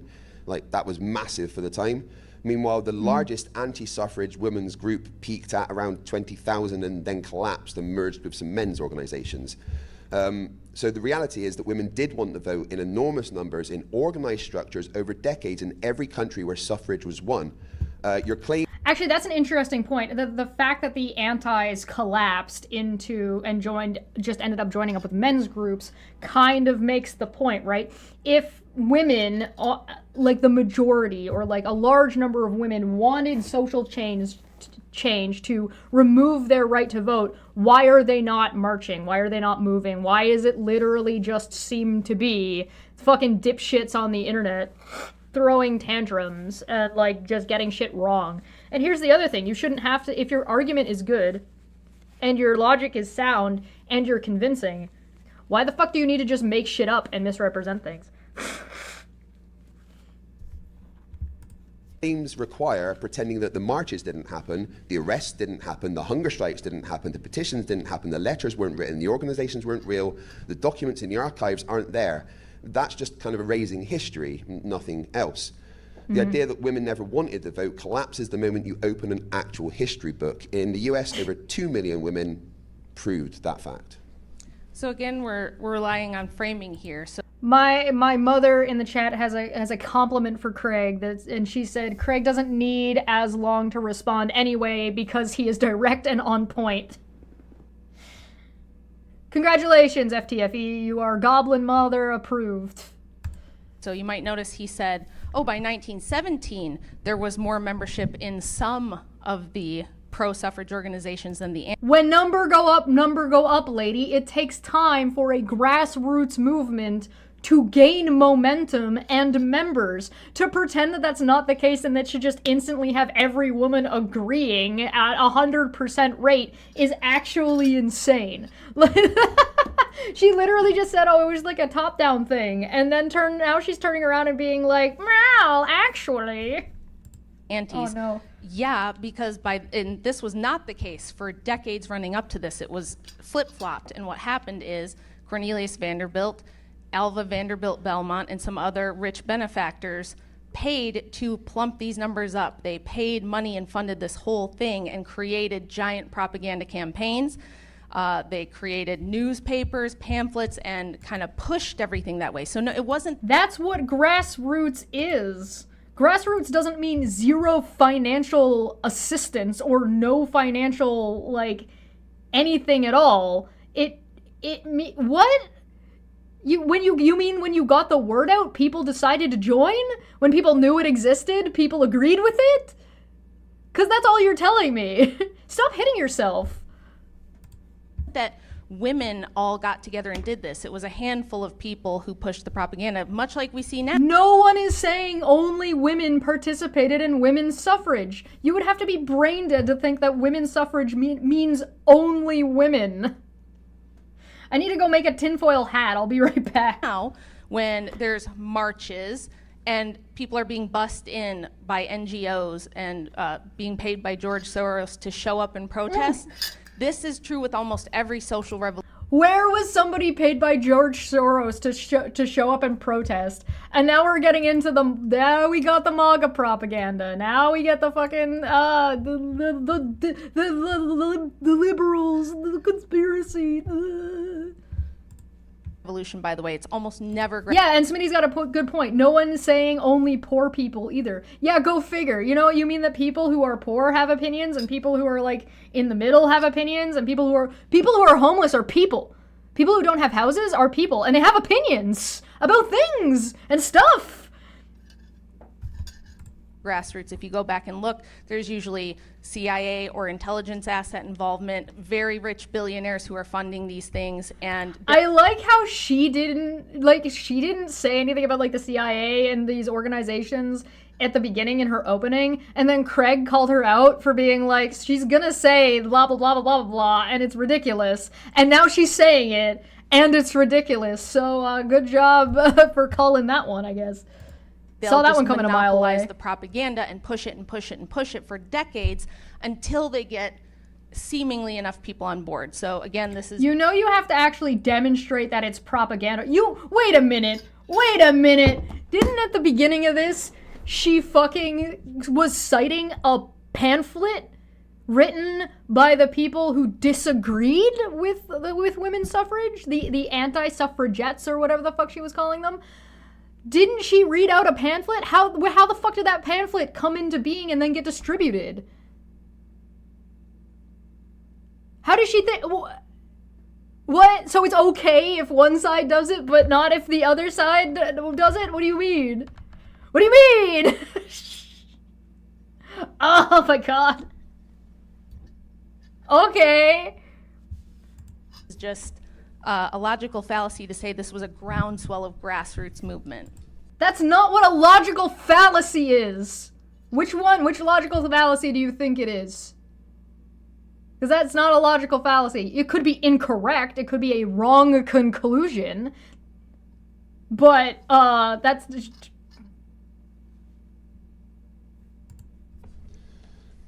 Rachel, quick question. You cite women's anti-suffrage groups, but... Rachel... I just like the way he said, Rachel, stop. Rachel, quick question. You cite women's anti-suffrage groups, but if women never wanted the vote, why did they need an anti-suffrage movement? Because they were opposed to suffrage for multiple reasons. They thought it was going to corrupt the family, pit man and woman. No, he didn't ask what their reasoning was for being anti.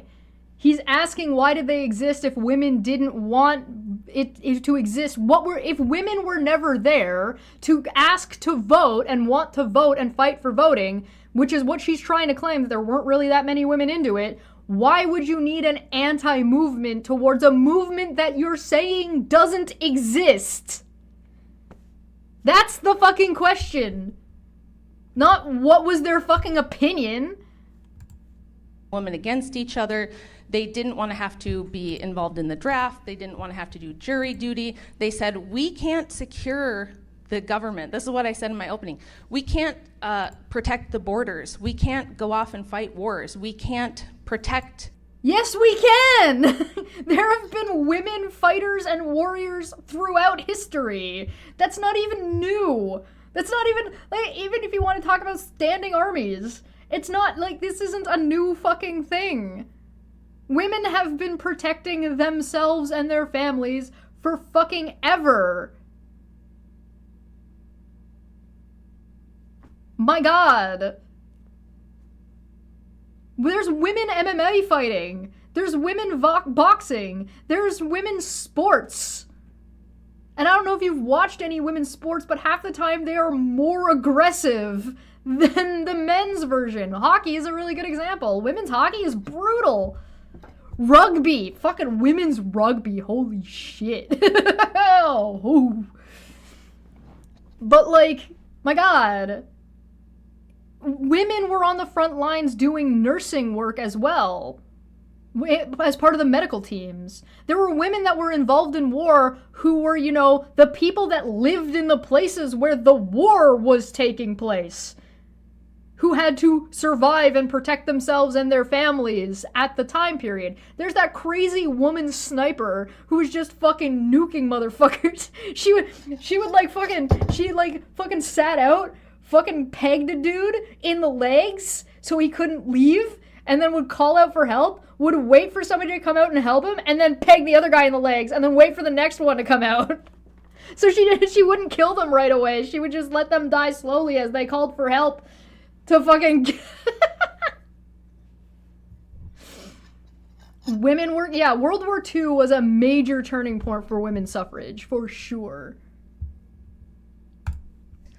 Persons and property. They said this is the point of government. Yeah, we shouldn't force men to die for a country if they don't want to. Yeah, the draft is, like, the draft is bad, alright, for everybody. Men should not be forced to join the army. Or if you're gonna force people to join the army, it needs to be everybody. If the point of government is to... Dapper in the chat said she pegged a dude in the legs. I don't think that's how pegging works. Sorry, I put this back so we can actually hear what she's saying. They said, we can't secure the government. This is what I said in my opening. We can't protect the borders. We can't go off and fight wars. We can't protect persons and property. They said, this is the... Why not? Tell Elmo. Like, you can't just make that statement and then not explain it. That's the point of debate. You need to actually express your argument and why it's valid. You're just making a conclusion or a statement without supporting it, which is the point of debate. Do you not know how to... Why are you at a debate con if you don't know how to debate? Good fucking God. How? Why? What excludes women from being able to carry a gun? what excludes women from being able to hit someone with a stick? Did you not say earlier? Did she not quote statistics? And in those statistics, claim that women were more violently abusive to men than the other way around? Would that not fly in the face of women not being able to protect or be violent or hit people? Is this not contradicting a different point she made?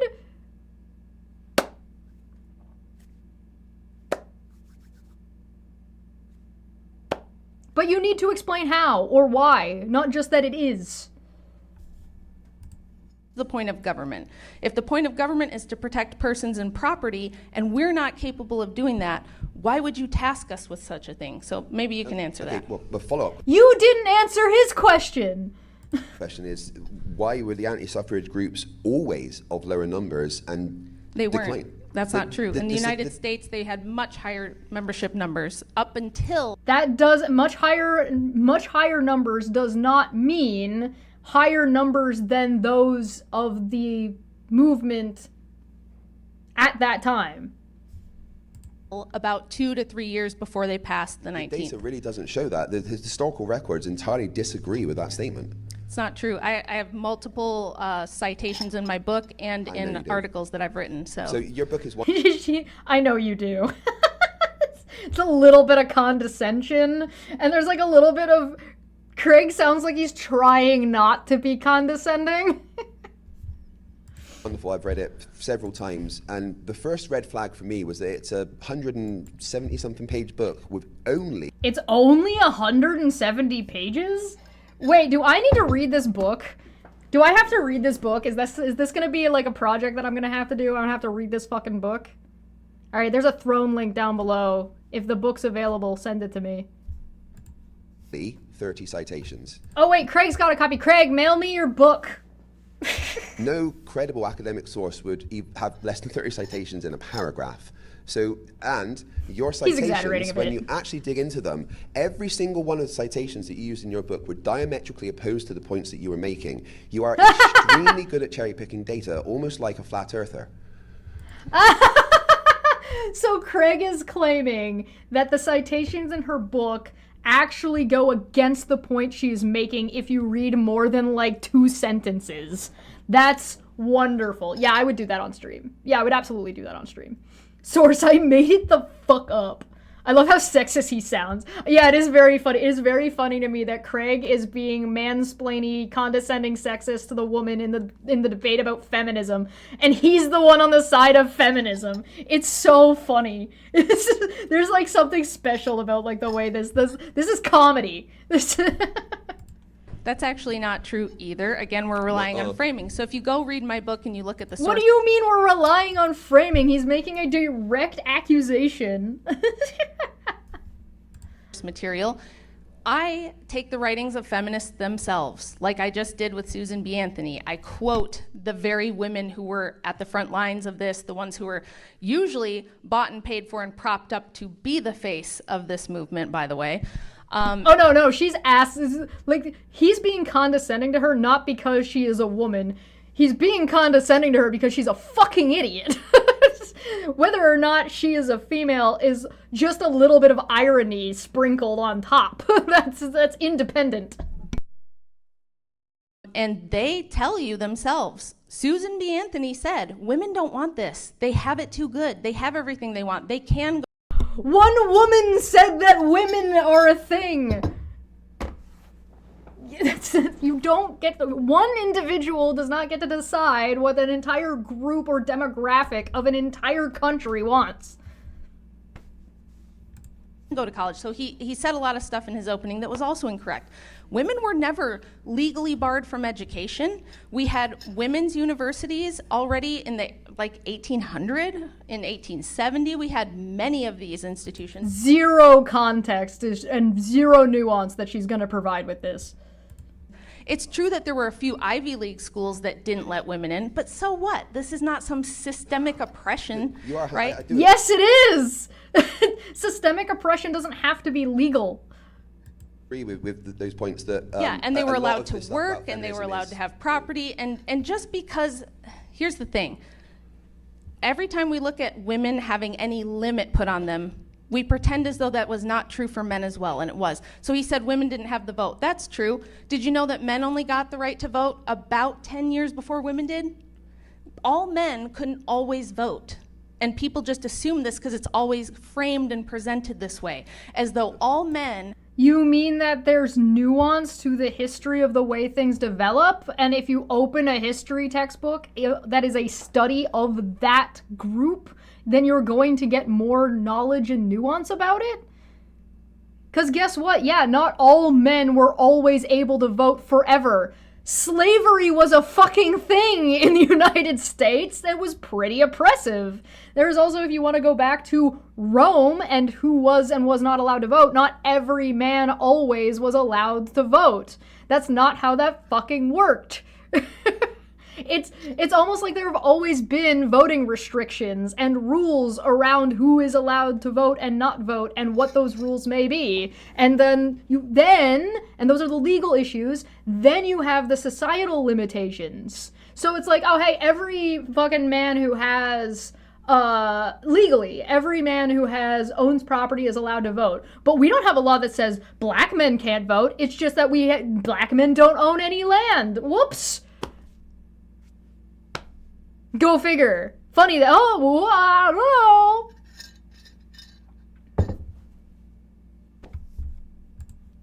Had all the rights and no women had any rights, and it's simply just historically inaccurate. Nobody's saying that. You're just saying that people are saying that because you're trying to build a straw man because your argument is pathetic.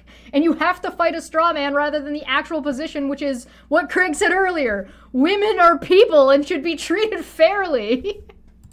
Accurate. Women had all kinds of rights. Men took very good care of them, and this is one of the reasons they did. Men took very good care of them. You're just assuming that. Were you there? Were you and everyone's looking through everybody's windows watching? Guys, don't pay any attention to like the 90s sitcom media, which was entirely about men hating their wives. Site wanting to be anti-suffragists because they said, look, we have protection and provision right now that we're going to lose if you try to make us equal with men. We don't want to go out and work 40-hour weeks and raise kids and be in government and politics and have to vote in opposition. Then don't. Nobody's saying you have to, except maybe the economy. If the economy is a problem, then that's an issue of unregulated capitalism. So then not an issue of feminism. And you're confusing the difference between, why aren't people having kids? It must be the feminism. Why are people stressed out? It must be the feminism. No, it's the fucking economic crisis.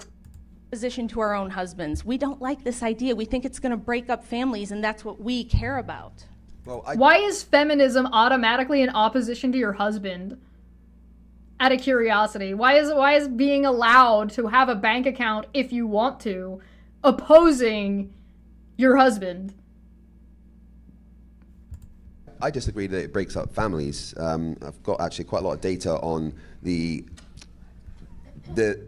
when you were talking about child neglect and things like that, and yes, it's the rise of feminine is also the rise of that, but it's also the rise of Pokemon. There's been a rise of child neglect. You're doing a correlation, not causation. And I'd love to actually... Pokemon! Guys, Pokemon came out at that time, and oh man, all the parents were so into Pokemon that they started ignoring their kids. Look at these statistics! He's right! He's right! To go through the data with you at another point. I really want to talk to you about your book because I did enjoy it a lot, honestly. But you just can't erase the fact that millions of women fought and marched and protested. Saying that women didn't want the vote is ignoring the fact that women were marching in the streets saying we want the vote. Some women, a minority of women. So what? She literally agreed that there was only one time that the antis outnumbered the everyone, like that they were the majority. So that means you can't then turn around and say that they were the minority. Either they were the minority or they weren't, or there was a back and forth, which means they weren't always the minority, and sometimes the number of women that wanted the right to vote were the majority. You can't flip-flop like this. It's almost like what you're saying isn't true, and you're just trying to push an agenda. Isn't a minority. And the agenda, by the way, isn't anti-feminism, it's anti-women. Like, let's be clear here. This is anti-choice. This is not pro-choice, this is anti-choice. This is anti-women. It is not like pro-anything. It's not pro-men, it's not like, it is just, we don't like women. Women suck at everything. Women should be pushed into the corner. Fuck women. As a minority. There was also a lot of women that wouldn't voice it, that they wanted it, because they were in the position of, well, my man maybe doesn't want me to vote, so I'm going to say that. That's not what Susan... That's true now. There are women in the United States right now that are not, or that vote along with what their husband wants them to vote with, because they don't either, one, know any better, or two, aren't in a position to do so. I've seen men talk about this. There are plenty of, like, I wish I could remember, because I can't remember off the top of my head who it was. It was one of the right-wing Christian podcasts.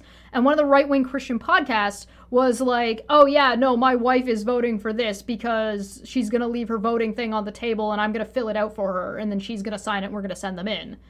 So did she vote? Did she choose that? Or is that just the situation she's living in? Right, where that's just the way it is. And that's not to say that this doesn't happen to men either. This can happen to men. It's not exclusive. It's just the situation at hand.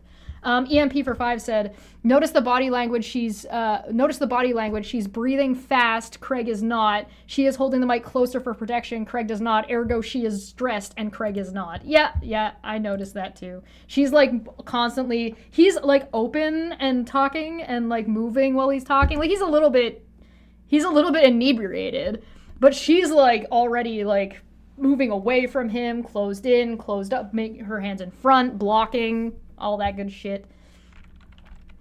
Sorry.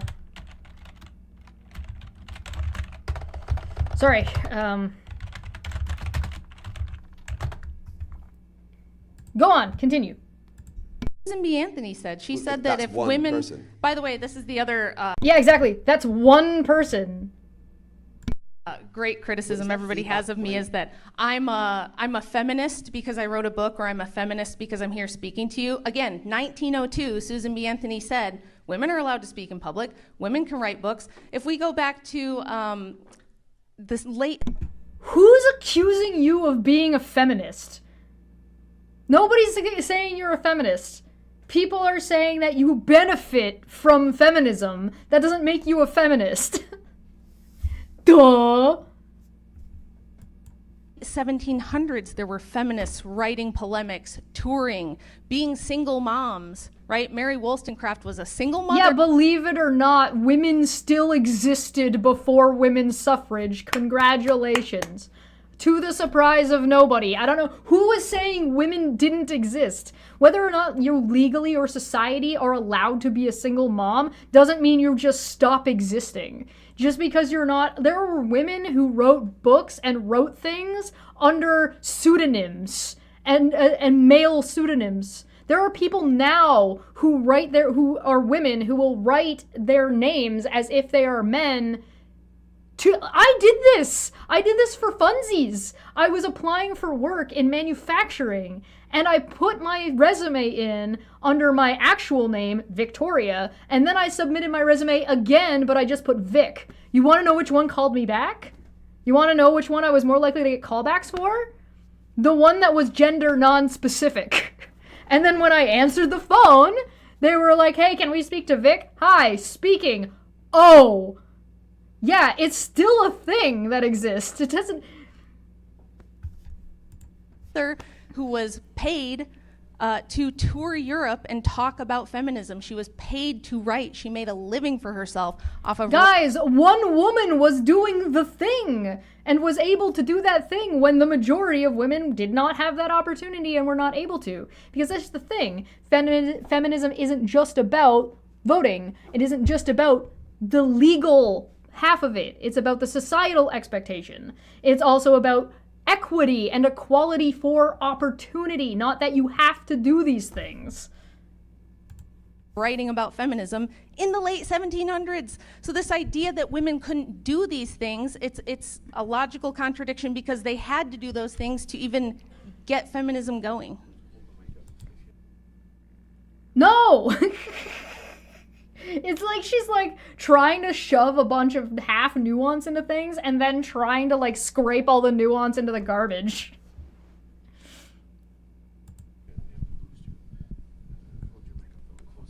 Okay, nice.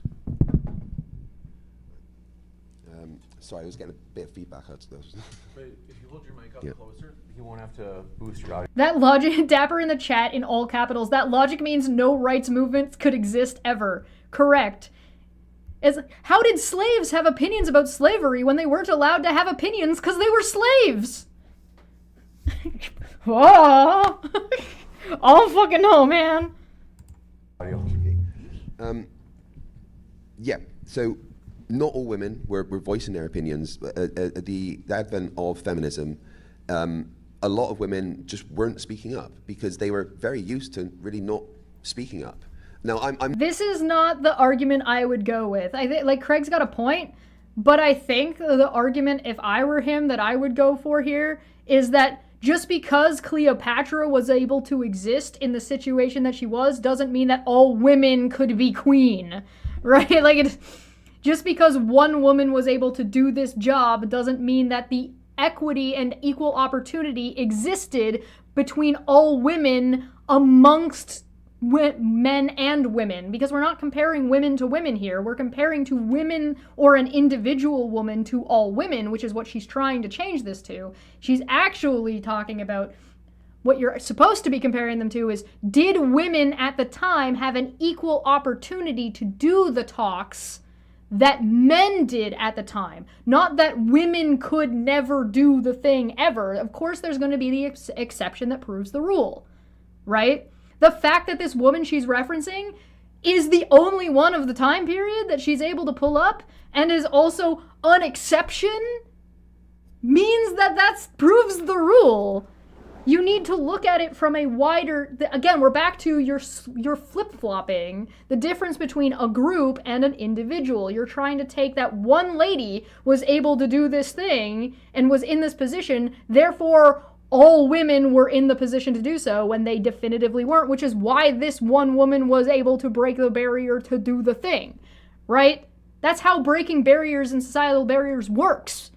One person breaks the barrier and then enables others to follow. That's how it fucking works. Unbelievable. I'm going to agree with you that, yeah, women could teach and stuff before, but it was frowned upon in society in a lot of times. I'm not going to go listen to a woman talk. Who wants to listen to a woman talk? Whereas now, Rachel, you can stand on stage with an entire room of people that absolutely love listening to you. You are influencing these people in a way that feminism has attributed you the right to do. That's not true. I just got done debunking that idea. Let me finish my point. No, you didn't. It's not just what the data shows, it's what the people's attitudes were. The men were the ones that were deciding what was happening. The men were saying to the women, oh, maybe you shouldn't have the vote. And the men are still the ones deciding what's happening. I wouldn't be able to do this right now without men. This microphone I'm holding was invented by a man. A man plugged... Women were historically not able to do these things, and therefore all of the inventions were invented by men, and even when a woman did invent something, it was attributed to a man or ignored anyway. Therefore, men are enabling this. This is insane. Oh my god. This is what happens, this is basically a compounding problem at this point. Are women incapable of invention? Because that seems to be what she's saying. Was a microphone created by a man? I don't know, do you want to look it up? Who invented the microphone?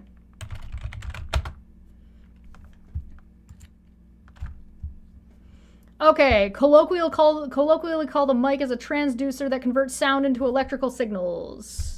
David Edward Hughes invented a carbon microphone in the 1870s. Oh, and of course Alexander Graham Bell and Alicia Gray, who is a man, and Philip Rice, Johann Philip Rice in 1861. An Italian inventor named Antonio developed the dynamic microphone. In 1664 and 1685, Robert Hooke was the first to experiment with a medium other than air for the tin can telephone. So yeah, this is a man thing. But here's the thing. Because a man invented a thing, does that mean women cannot invent things? Because that's the fallacy. It's a false equivalence. Man made it, therefore man made the thing, therefore man controls the thing. I hate to be the bearer of bad news, but the guy who invented dynamite wasn't trying to fucking kill people with it. His invention has been used to develop his technology has been used to develop a lot of fucking bombs. He won a Nobel Peace Prize for mining and helping develop mining processes. So, believe it or not, just because you invent something doesn't mean you control it forever. And it's also not gender specific. Can only men use microphones? Clearly not. One of the forgotten bits of inventions still used today are standard candles, coined by Henrietta Swan Leavitt. It's almost like invention. God, wasn't it a woman who was doing a whole ton of work with mercury? Yeah. Also, men didn't invent the microphone. A specific group of men did. Yeah, it's one guy. Oh, he didn't win a Nobel Prize. He invented the Nobel Prize. Sorry. Specificity. Marie Curie, yeah. It's the same with one of the reasons why the COVID vaccine was developed so quickly was because a woman was continuing that work, fighting for patents for years and working with barely nothing. Madam C.J. Walker? Okay, hold on. It also doesn't help that, like, America was built on the back of brothels. American entrepreneur. Let's pull her up. Woohoo! Madam C.J. Walker, born Sarah Breedlove, in December 23rd, 1867 to 1919, was an American entrepreneur, philanthropist, and political and social activist. Walker is recorded as the first female self-made millionaire in America in the Guinness Book of World Records. Multiple sources mention that although other women, like Mary Ellen Pleasant, might have been the first, their wealth is not as well documented. Walker made her fortune by developing and marketing a line of cosmetics and hair products for black women.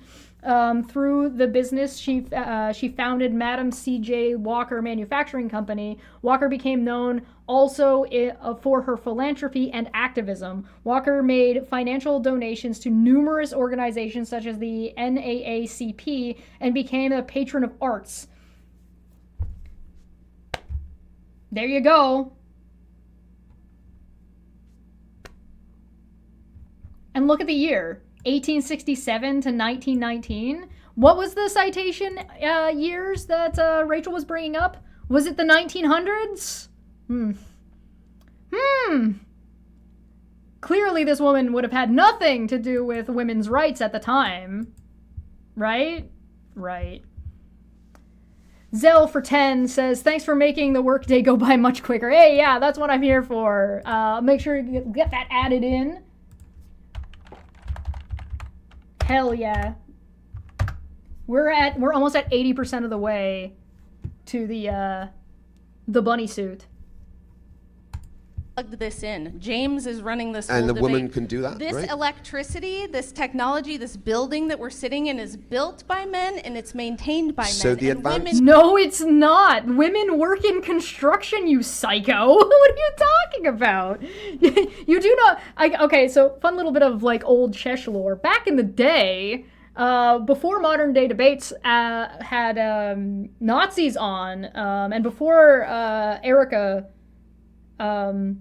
because I know Erica's worked with James a handful of times to moderate debates. James asked me. So it looks like women, including me and Erica, both can moderate debates. Specifically on the stage that she's talking about. So what do you mean? Again, if you want your point to be valid, Rachel, you have to demonstrate how men are exclusive to this. And you're not going to be able to do that because you're participating. You cannot do that. The advancement of hold on. Who wrote the software that sent men to the moon? Oh, women of color? No. Who cares about the color? They got it right the first time, by the way, by hand. Not who cares. Who cares about the color? I'm just in.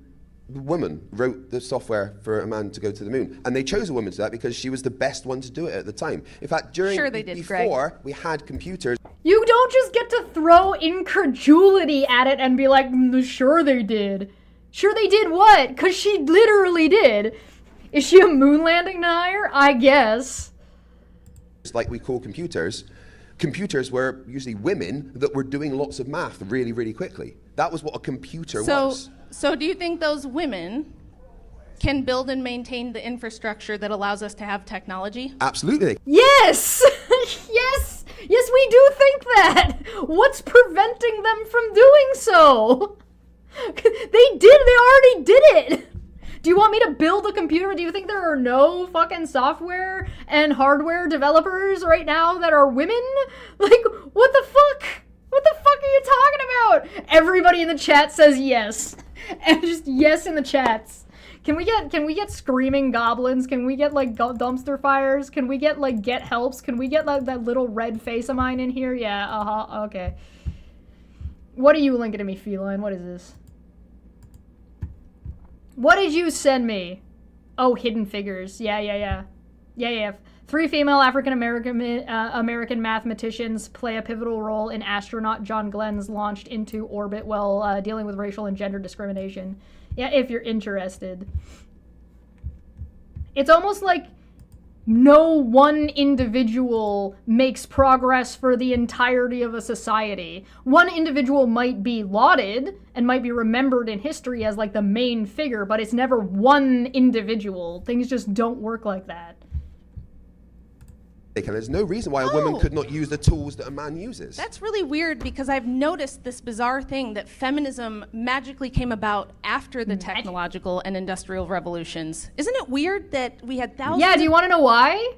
Because technical revolutions give us more time to do things. Rachel, if you have to do everything by hand, it takes a lot of time and energy and effort, and you're spending all of your time trying to fucking survive. The advent of technology and the advancements of technology enable us to have more time to do other things. Like participate in politics, like learn. And here's the thing, Industrial Revolution, you gotta get your timeline correct, Rachel. Your timeline's all over the place. There's also feminism throughout history. Just because we coined the term at a certain time period does not mean that it did not exist. Yeah, she literally mentioned somebody in the 1700s. Yeah, she did. She's all over the place. Of years of history that women never dominated, feminism never came about. It's almost wrong, incorrect. That is an assumption that you are making, an incorrect conclusion because you are dumb. By her own evidence, she's wrong. Yes, she's already fucking proven herself wrong. China, I recommend you open up a history book and learn about China. Other places exist beside America, Rachel. Like hell, look at India as well, actually. We needed the Industrial Revolution and the Technological Revolution to produce technology that gave us this illusion that women are equal with men and that they can do everything a man can do. Why? What about the technology gave us that illusion? What about the technology gave us that illusion? Was it because women were integral to developing the technology? Like, you know, for example, doing the math, like Craig just brought up? Yeah, Korea. Yeah, Korea is another good example. America's understand other countries challenge. Yes. Other places exist. There is like a big misconception that has been long since overturned about like the hunter and gatherer society, that like women were the gatherers and men are the hunters. Yeah, that's not true. That was an assumption that was made. That's been debunked by anthropology. I recommend checking it out and learning a little bit about it if you're interested. I'm not going to go over it here because we'd be here forever. But I'm going to take a quick break. Give us a hot minute. We'll be right back. After these messages, I don't have any ads. But like and share the screen and consider becoming a member for less than a cup of coffee a month. You get cool stuff. Okay, bye. See you in a second. I'll be right back. I'm gonna make popcorn.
Hello.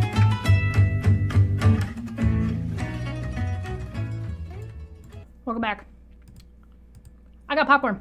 I also got a beer. I feel like it's about beer time for this. Because this is about to get more wacky. It's only gonna get worse.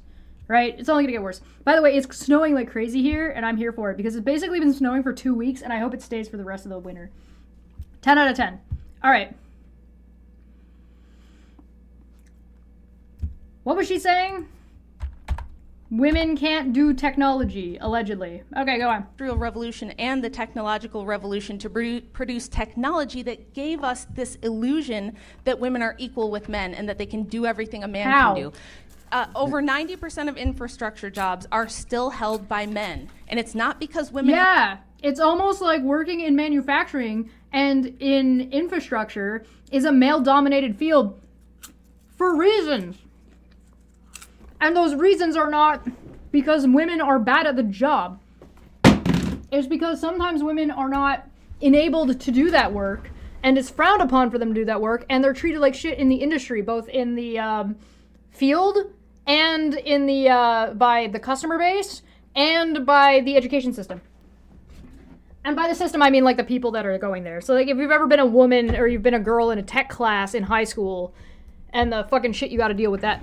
But even besides that, right, which is a social thing, not a legal thing. It's a social barrier as opposed to a legal barrier. It doesn't exist everywhere for everyone all of the time. It's just an attitude shift that needs to take place. And attitude shifts like that take fucking time. But that's where you get DEI from, to help deal with that. Haven't been pushed to do it. It's not because they can't, because they just want to do it and the evil misogynists are keeping them out. Number one, they can't. Physically, Sometimes, yeah. They cannot run oil rigs. They cannot pour concrete all day. They cannot do roofing. They cannot. Prove it. Prove that a woman can't do that. I mean, they might not want to, but women not wanting to do something doesn't mean they can't do it. And that's the point. That's the point of feminism. The point is that you can do it if you want to. If you don't want to, you're not forced to do it. Women can't do roofing. Today I learned. Physically, they can't do those things for more, if The they largest can do them building at all. group where I live in Fife is run by women, and the majority of their employees are women. And the Wait, what is it? Say the I live first in a part. place called Fife in Scotland. Okay. And the largest building group is, a lot of their employees are women, and their CEO is a woman. Sorry. Okay, who's putting up the steel beams? Who's laying the concrete? The women that are doing The work women! using the tool. What part of the women do you not understand, woman? Have you ever tried to lay concrete? Just because you don't like it or you're not capable of doing it doesn't mean that women aren't capable of doing it. Again, I worked in manufacturing. I worked on all of the lines. Some of those pieces were fucking camshafts that were about this fucking wide, steel all the way across. And guess what? You had to reach in to the machine to pull and lift it out to put it into the other machine. And women worked on that line. I struggled on that line. You want to know why I struggled on that line? Because I'm short. So I had to extend further and reach further up and down and in. Not because I was a woman, but because I was short. But I was still able to do it. I was still able to do the job. By the way, her main argument here is women are not physically as strong as men, which is fucking laughable because half of the time you're fucking using machine to do it.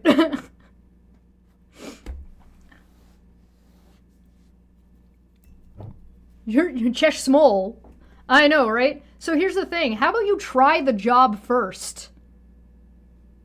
And then see if you're capable of doing it, or if you just don't want to.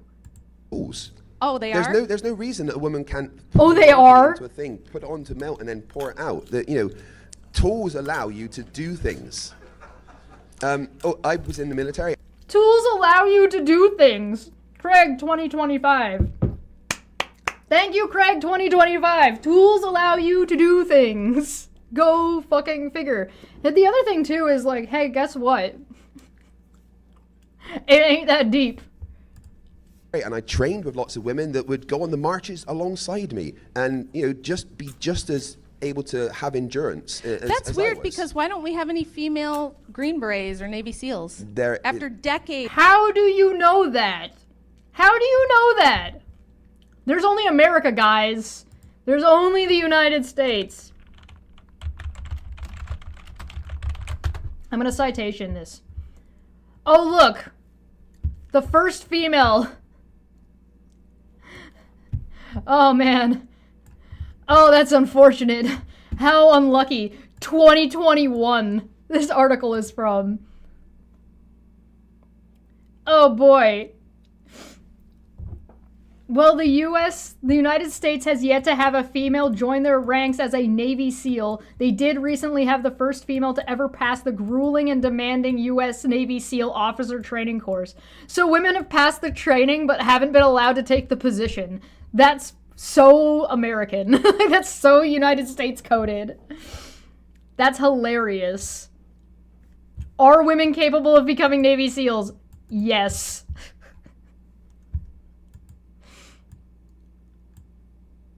That's fucking hilarious. According to Global News, from 2017, first female U.S. Navy SEAL candidate drops out of training course. The only woman in the Navy SEALs training pipeline has dropped out, a Navy Special Warfare official confirmed Friday. The female midshipman voluntarily decided not to continue participating in the summer course that's required of officers who want to be selected for the SEAL training. Lieutenant Commander Mark Walton, a Naval Special Warfare spokesman, told the Associated Press. The Navy was not released. So the Navy has not released the woman's name, part of a policy against publicly identifying SEALs or candidates to the force. No other woman has started the long process to require a Navy SEAL, Walton said, again, as of 2017. Another woman has set her sights on becoming a special warfare combatant crewman, another job that recently opened to women in 2017. They often support the SEALs, but also conduct missions of their own during state-of-the-art high-performance boats. And guess what it doesn't tell us? Why she dropped out. Huh. Funny thing that. So let's check the Green Berets, shall we?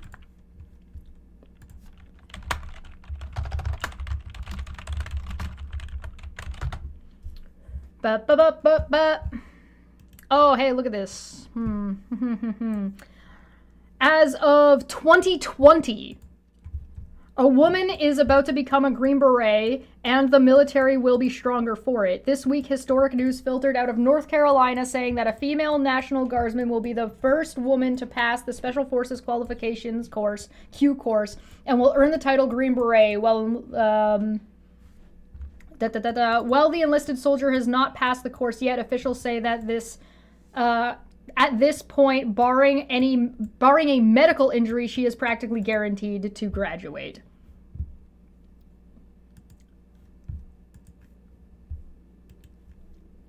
Here's a CNN article. First woman passes Special Forces assessment on path to becoming a Green Beret.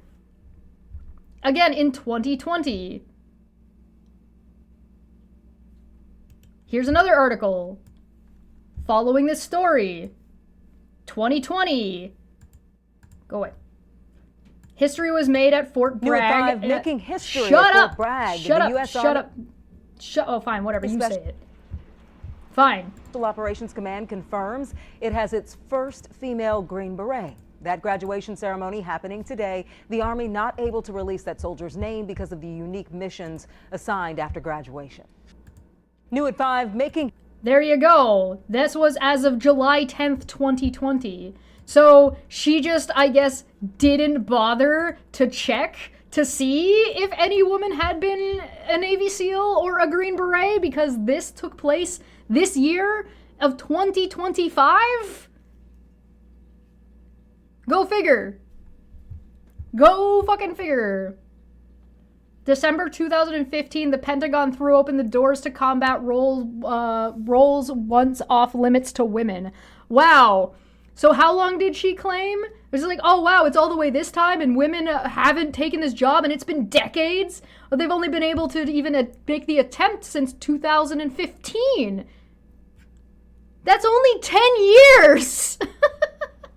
And that's as of like right now. And there's been 2 now that I just pulled up. Go figure. Women weren't allowed to do this. There was no women were allowed to do anything. Huh. Ukraine, for fuck's sakes, full of female soldiers trained by special forces. Yeah, she's only referring to the U.S. Army. She's only referring to stuff in the United States. If you want things like fucking... Have you looked outside of the United States? Of them desperately trying to produce one and they've still never been able to do it. Why do you think that is? Why do you think this thing that isn't true is the case? It's almost like that's not true. Because men are stronger. And the standards to get in are based on you doing this, and men are not. I'm never going to deny the fact. You are 100% right. I like her complaint is that jobs that are specifically catered towards men that women are allowed to participate in are dominated by men. Yeah, go figure. Who'd have thought? Men are bigger and stronger. Yes. But we live in a world where now, maybe before, like, you know, obviously to get things started, maybe we needed bigger men to make the machines in the first place. But now we live in a world where the machines already exist to make other So machines. you agree that can with make me? tools. He agrees Hold with on one me. second, He please. just conceded that it was... Let him finish, first off. Second off, I think Craig is granting too much here. I think that in trying to be nice, because she's a woman, Craig is giving her too much. You're complaining that women didn't invent anything when women weren't allowed to have an education. I will check the Discord.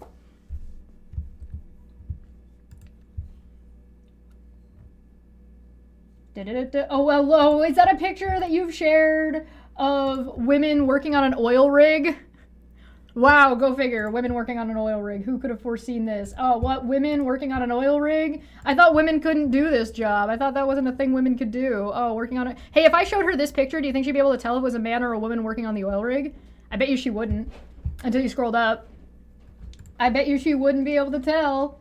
Life as a woman on an oil rig is a whole ass fucking video. Oh, but what's this? Women in the army doing army things? Oh, no, can't be. Fake news. Fake news! It's not real.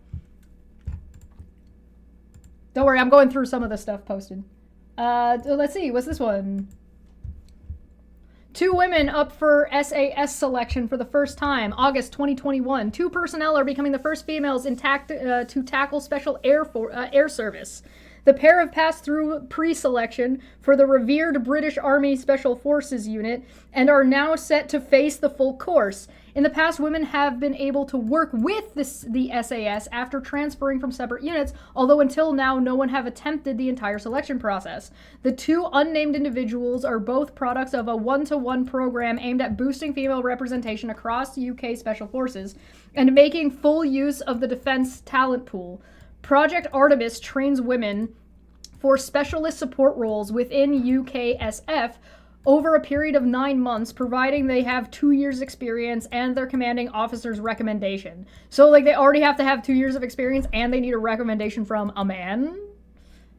Or likely a man? Anyway, yeah, go figure. Who'd have fucking thought? Who would have fucking thought? I will post that link in the chat, by the way, for anybody who wants to read the rest of it, because Epic wasn't able to post it because they don't have permissions to do that. SAS selection process is brutal as fuck. Yeah, I believe it. I believe it.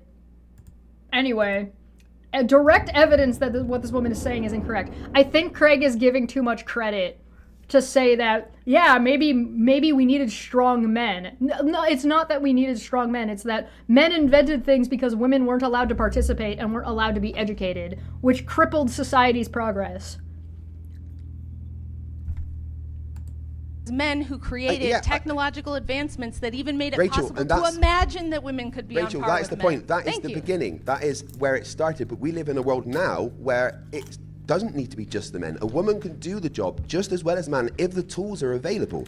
And historically, women were able to do the job if they had been allowed to do so in the first place. Again, there's more than just the United States. So it's just tools. Well, the tools exist now. So And women can also make tools. Have you ever a woman seen, can, a have you woman ever can seen the mine. viral videos of men running oil rigs and going down into sewers and dealing with that sort of thing? Are you saying there's 0 women that work? Women can't use ladders, didn't you know? We can't go down into sewers. We're physically incapable of using ladders. On oil rigs?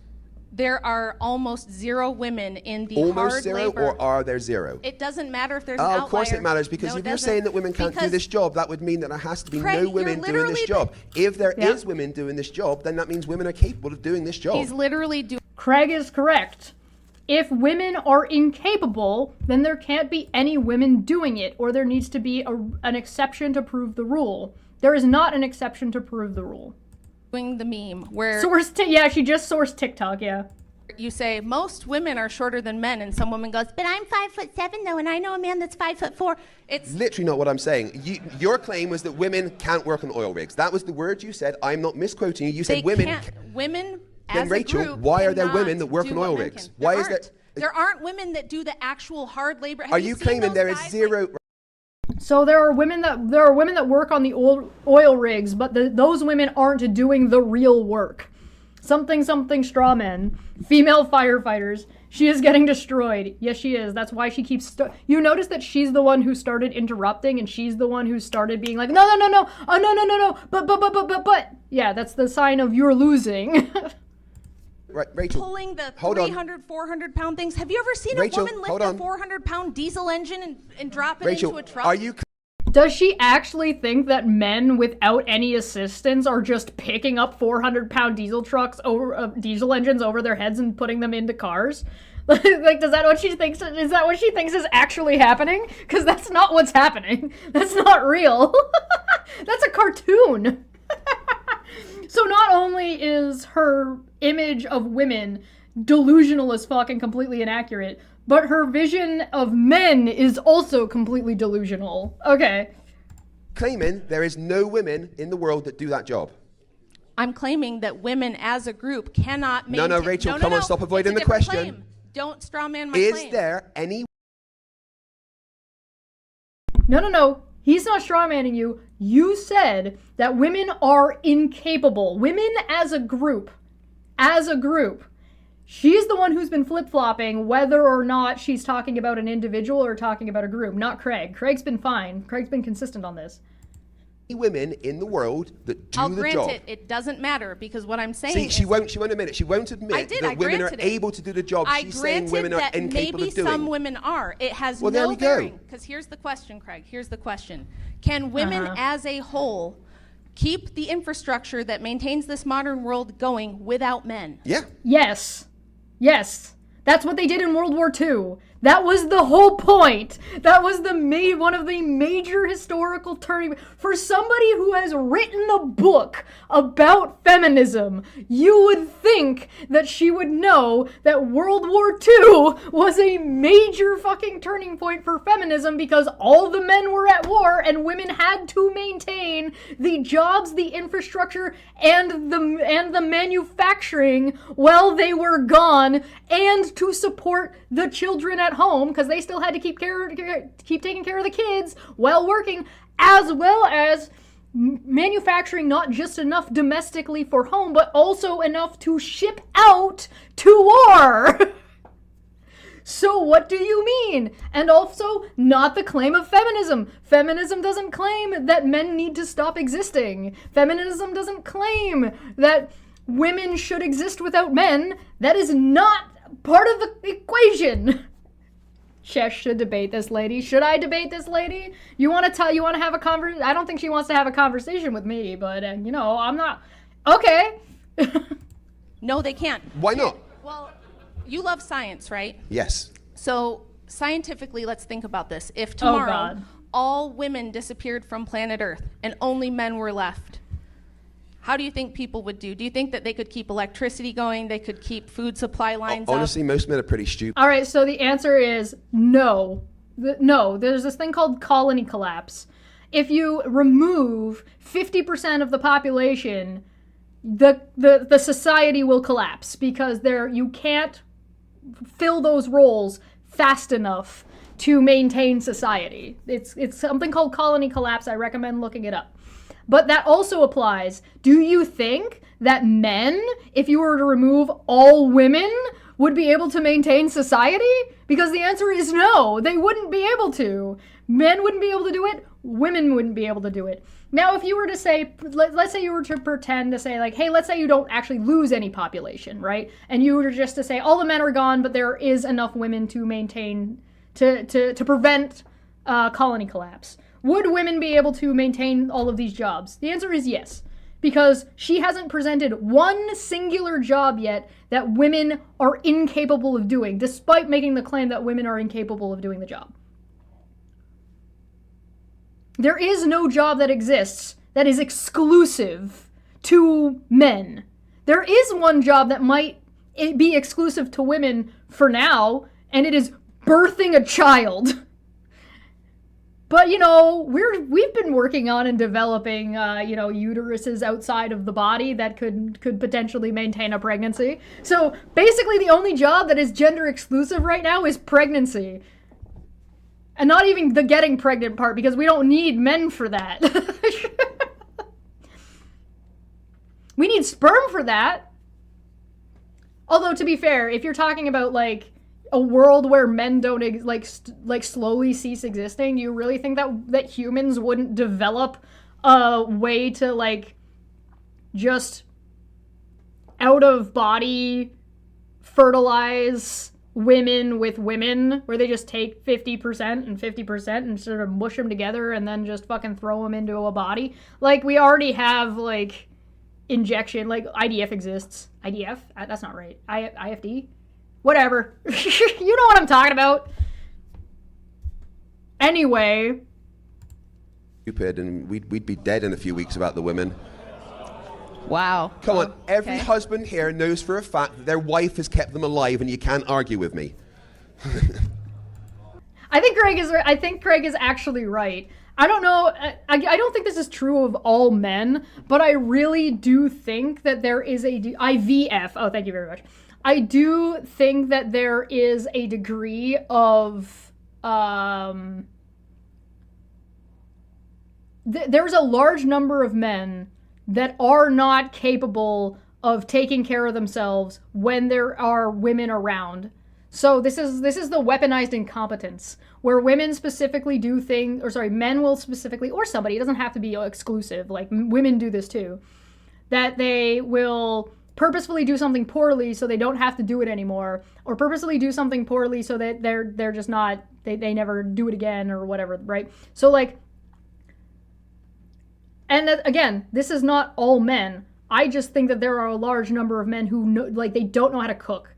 They don't know how to clean. They don't know how to do laundry. And if you really want an example, conservative men that want the traditional trad wife life, not all of them will readily brag to you about how they don't know how to do dishes, how they don't know how to clean the floor, how they don't know how to use the washing machine. Like, this is a fucking regular goddamn thing.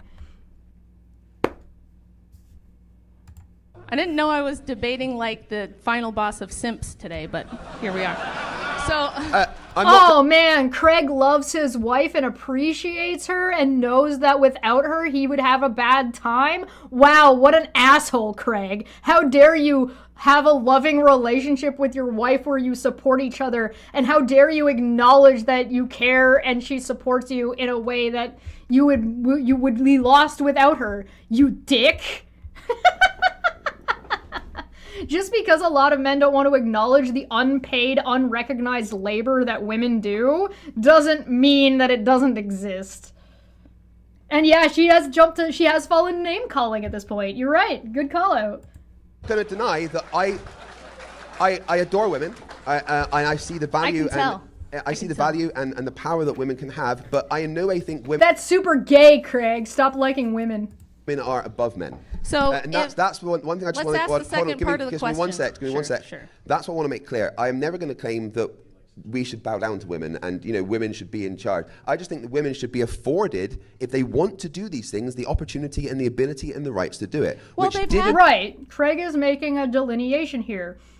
Feminism does not say that we should replace patriarchy with matriarchy. That's not what feminism is about. It's not about tearing down and destroying men or that power that men have. It is about a societal change for equity and equality of opportunity. That's it. It's not that complicated. that for 100 years and they don't want to do it. Guess what? The women... Not true. Not true. Not true. rights to do it. Well, which they've didn't... had that for 100 years and they don't want to do it. Guess what? The women they here... do. The women here don't want to do sewage treatment work. Maybe these women They don't, but there's... I'd do sewage treatment work. I don't care. You don't want to do it. And guess what, Rachel? You don't get to speak for every woman. You don't speak for everybody. You don't get to speak for women as a group. And now we're back to she's flip-flopping between an individual or a handful of individuals and the whole group of a country. want some to that pour do. concrete. They don't want to do cell phone tower maintenance where you're climbing, Rachel, thousands then of why feet up is in the there air. people that do that are women? There aren't. None at all. It's a And tiny... once again, There aren't? There are no women that work in sewage treatment? There are no women that work in concrete? There are no women that climb and work fucking maintenance? Are you high? Are you that's just not true. That's just delusional. I already showed you pictures of women working on oil rigs.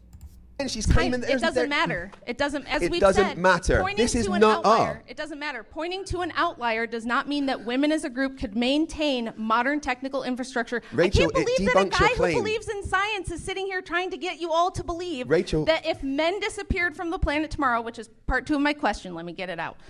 Part 2 That's of the what she question. said. All men disappear from planet Earth tomorrow, and it's only women. How long I approve of the that's what she said joke. do you think people survive? How long do the lights stay on? How long do we have clean drinking water? How long do we have indoor plumbing? How long before buildings start collapsing, before elevators don't work? Because men are the ones that build and maintain these structures. Women, as a group, cannot and don't want to, but they cannot do it. It's not. Do you think that they just would, if your fucking toilet breaks, you want to know how many times I fixed the toilet in this house? At least 7 times. It's not that hard. They're also not even that complicated. This is also complete nonsense. Most buildings will remain standing for a long time without maintenance. Yes, correct. Here's the thing. She's already acknowledged that there are some women who are outliers that work in these fields. Do you really think that those women are incapable of teaching other women how to do that job if you need more women to do the job? Again, this is assuming you avoid colony collapse, right? So if you were to remove the men and you were to have an equal number of women, then they would be able to replace the jobs. It would be fine. I don't know why she thinks that women are incapable. She has yet to demonstrate or give any argument as to why she thinks women are incapable of doing this job or these jobs or maintaining anything. Does she want to fund a city that is all women? Or where, the city is run by women exclusively as, an experiment? So, there can be some men living in the city, but as long as the majority is women. Because there are companies that are run by women and predominantly women. For women, by women. There are women's groups. The Girl Guides exist. And guess what the Girl Guides do? The same shit that the Boy Scouts do. So if women can do all the camping, not do knots and go fishing, can women not fish? Can women not take care of horses and livestock? Can women not understand that the red wire attaches to the blue wire in electricity? Are women somehow, for some reason, unable to understand electrons? Can women not do 1 + 1 = 2? Are women incapable of doing trigonometry? Like, what are you talking about? Women can't climb ladders? Oh, it's high. There's a difference, again, there's also a difference between don't want to and need to. This is projection. She doesn't want to do it. She can't do it. She's incapable. Possible disagree. for women And to if do. the world we live in now, with the tools that exist in the world that we live in now. Who builds Hold the on, tools? let me finish, Rachel, please. I will, again, think that Craig should not say with the tools. Remove that. It doesn't matter. Whether or not the tools exist is irrelevant. The point is that women can have no problem developing the tools had they been allowed to do so. Right? There's no reason why a woman can't swing a stick. There's literally nothing in the world stopping a woman from... Guess what? One of the major turning points of fucking human beings' societal fucking growth was a backpack. You know what a backpack was? Once upon a time? Basket weaving. Who do you think did the basket weaving, Rachel? Because according to you, it would be the women's. The tools already exist. And your question is if they disappeared now. And right now, the tools exist. So if all the men disappeared right now, the women would pick up the tools the men were using and keep things going. That Yes. is hilarious. I love that. So you think, and by the way, I am a firearms. Craig is correct, but I would remove that argument and say even if you were to set women back to the Stone Age and then only have women participating, you would still end up with the same fucking development that you have now, and you'd probably still end up with some kind of hierarchy that would still be some kind of bullshit. Instructor. I've trained women using firearms for years. You can use a gun, and you've trained other women how to do guns, and now why did you not spend time earlier in this discussion telling us that women can't defend themselves? You're a firearms instructor? Boo! Boo! Boo! Boo! Boo! I'm finishing this.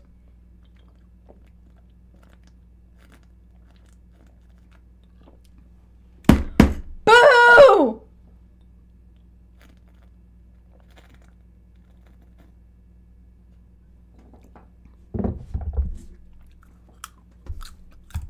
And Pew pew. yeah, more than half of my female students. Why are you clapping for firearms instructor? What is this? What is this audience? And Pew pew. yeah, more than half of my female students do not have the hand strength to properly load a magazine and operate a semi-automatic pistol. I have to give them a revolver, something that's smaller, something. But you do? And hand strength is something that you can develop? And it's almost like a lot of weapons are created and built with men in mind and not women, and therefore there is an inherent bias in the construction of weaponry? What? Borg Emporia has made it clear to us that Borg, in fact, was in the audience and was not, in fact, clapping. Good. I'll clap for you. Ugh, my God. Their hand strength can handle. It usually takes me a good That's several. a badly designed gun. It should be easy to load a gun. You shouldn't take that force. Oh, it's spring loaded. Maybe you're not familiar. You were in the military. So these I use an spring loaded S80, magazines, and with the yeah, S80, they take a with little bit of hand S80, strength. one pullback, and anyone could do that. The no average problem. male has like double the hand strength that a woman has. Yeah, and there's So she's not going to actually teach these women. She's just going to give them something else. Okay? You know you can train grip strength, right? By the way, yeah, he's also a Navy officer. Apparently the American doesn't know the difference in positions in the military. If you want to find a fun way to increase your grip strength, do this. Put your thumbs in. Here, hold on. I'm gonna help you. I'm gonna help you right now. No matter who you are, you can do this exercise. Put your thumbs in. Close your fingers over top of your thumbs so they're on the inside. Right? Flex downwards. Pull your arms upwards like you're a T-Rex. And flex the muscle. And you will feel that all the way in your wrist, all the way down. And then hold it. And then hold that for like, I don't know, 15 seconds. And then let go. Loosen it. That will train your grip and your wrist strength. So if you are somebody who struggles to load whatever gun you want to load, because everything's about guns in Muricaland. Guns exist that are easy to load. Sure, and look, there's a reason why I tell women to train with them, because they're the only thing that comes close to kind of equalizing force. It's really the only thing we've got. Hold on. But it's not. Women can do archery and are in fact very good at archery. Both historically and like in general. Also horse riding. Women, very good at horse riding. It's almost like something that uses strength and dexterity. Women tend to be very good at dexterity. And you can develop strength. Not enough. Let me ask you a question. To maintain, we're talking about maintaining the modern world, and I'd love for you to tell me. It's so like United States coded to me that the thing that she goes to maintaining society is the capability of using guns. Like, that's the thing. That's the thing that maintains society, is using guns.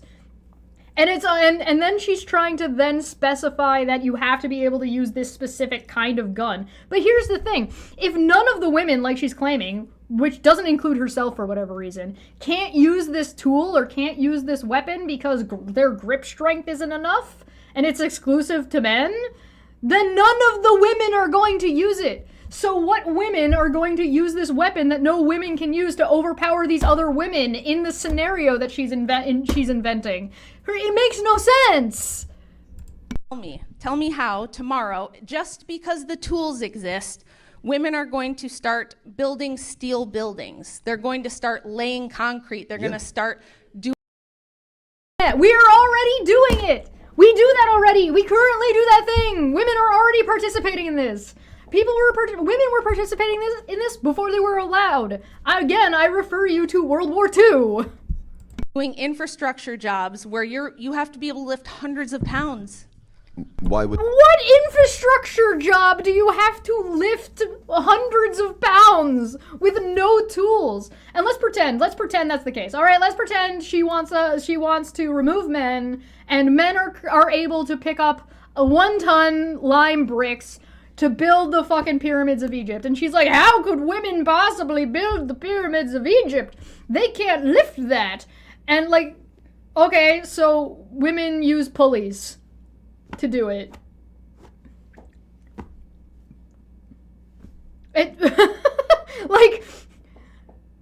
So what? So like, let's pretend like, it is literally like laughably goofy, right? She seems to think that like all men are just capable of lifting 400 pounds up over their head and then like putting it out and placing it into a truck. So if she just thinks that, like, let's pretend that's the case, and women are just not able to do it. Let's pretend that women can do it with, let's say 60 pounds. What is stopping women from using pulleys and cranes to do the job? Is it nothing? I think it's nothing. If nothing is stopping women from being able to do that, I'm pretty sure what she's describing is like an HOA violation. HOA? Isn't that the Homeowners Association? What's the one I'm thinking of? Health and safety. Health and safety regulations. I don't think you should be free lifting hundreds of pounds. OSHA, thank you, yeah. OSHA. I'm pretty sure what she's describing is OSHA violations. I don't think that people, regardless of gender, are just walking around lifting hundreds of pounds at a time freeform. Like, that's just not happening. I don't know what world she's living in, but it's fucking delusional. And Craig is being very kind by not pointing out that her stereotypes of men and women and the jobs that they're doing is cartoonish. Would they not? Do you not know that exoskeletons are a thing?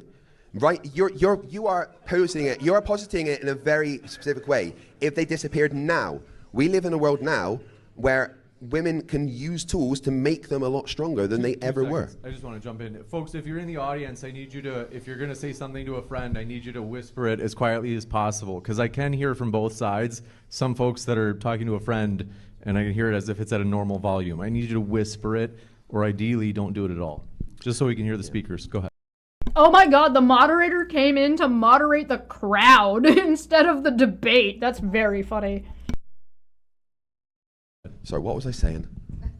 You were telling me how the strong, independent women are going to... I'm pretty sure that this woman has never been in a fucking maintenance garage. Like a car maintenance garage. Because, like, RNGD is correct. To take an engine out of a car, you use a pulley rig.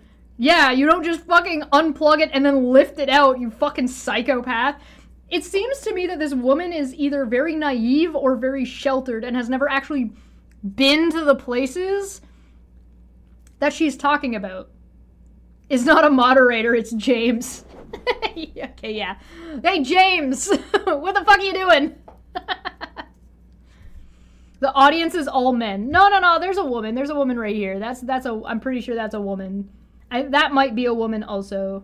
I'm not 100% sure. I don't know their gender for sure, but they're femme presenting. I'm going to start laying concrete and doing roofing tomorrow because tools. Well, do you...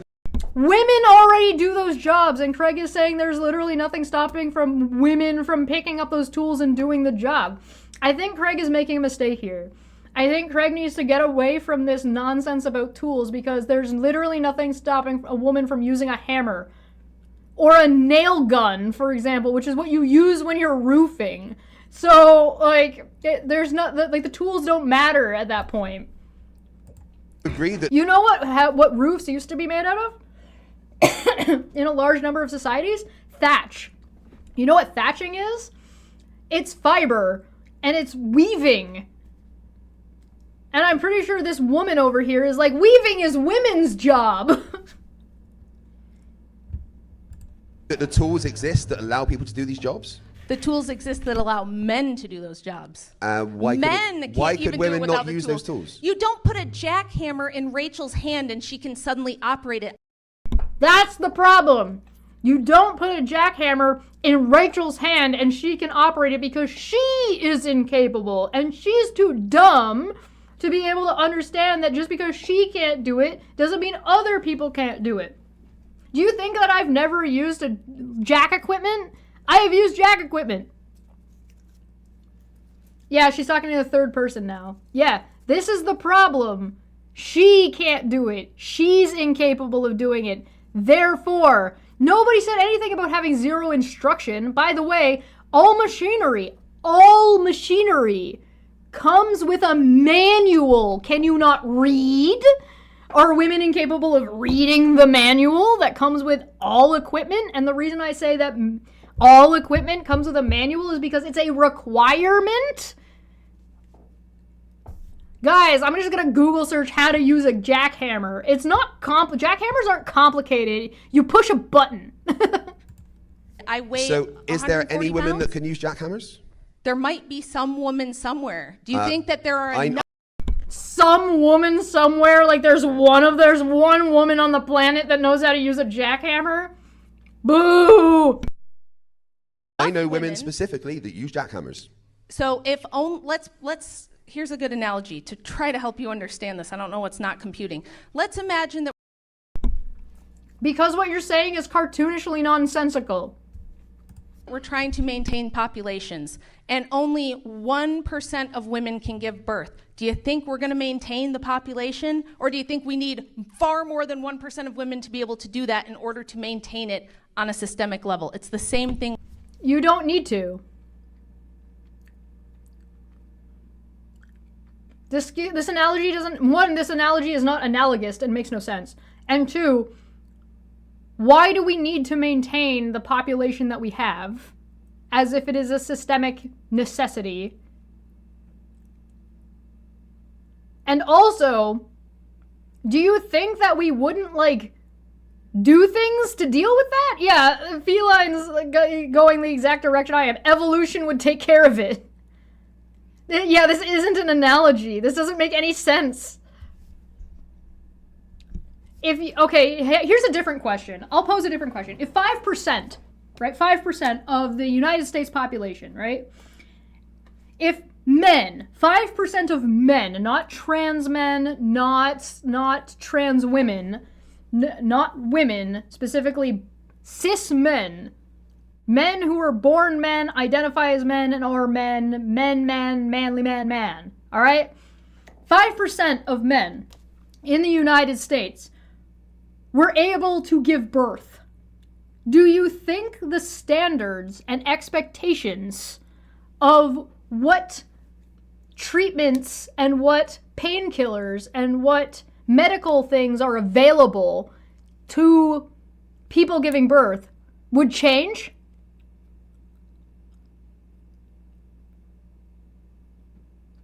Do you think that would change society's expectations? Do you think that if there were a high, like, again, I'm only talking about 5%. But I'd like to, again, point out that 5% of the fucking US population is a large number of people. You think that would change things? You think that would change the perception? Yes, absolutely. Now, next question. 1 for yes, 2 for no. Do you think that if I posed that question to Rachel, do you think her answer would be yes, or do you think her answer would be no? 1 for yes, 2 for no.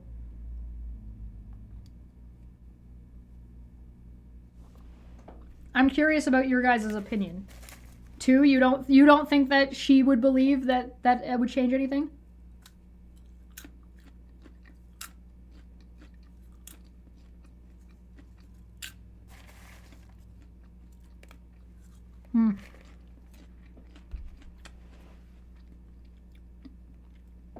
Two. Anything that's not a 1 or a 2, I'm counting as a 2. 3 for non sequitur. Very funny. You don't think she would understand the question? 3 for the manatee. Interesting. With infrastructure. Just because you have 1 or 2 butch-ass chicks who can maybe do some of these things for a limited amount of time, you would never drink for associating a physical attribute with the capability of being able to do 1 or 2 things. You don't have to be butch to be able to lift. Also, I'm curious about what she defines as infrastructure at this point, because it seems to be all over the place. Keep thousands of cities running. You would never keep nuclear power plants and oil rigs. So she doesn't understand how nuclear power plants work. Craig, you were a nuclear engineer. You better fucking jump on this. And, sewage treatment plants going if only women had to run them. You need men for modern civilization. So again, this is all an illusion. The illusion women have that they're equal with men is built on the premise that this stuff just appeared here. These lights. She seems to be of the idea that as soon as the technology existed, women couldn't possibly run it. It doesn't make any sense. Just appeared. This microphone I have the tool. The tool is here. We see this in certain places where we go to give tribal people modern tools. We give them water. We give them wells. And we give them modern tools like water.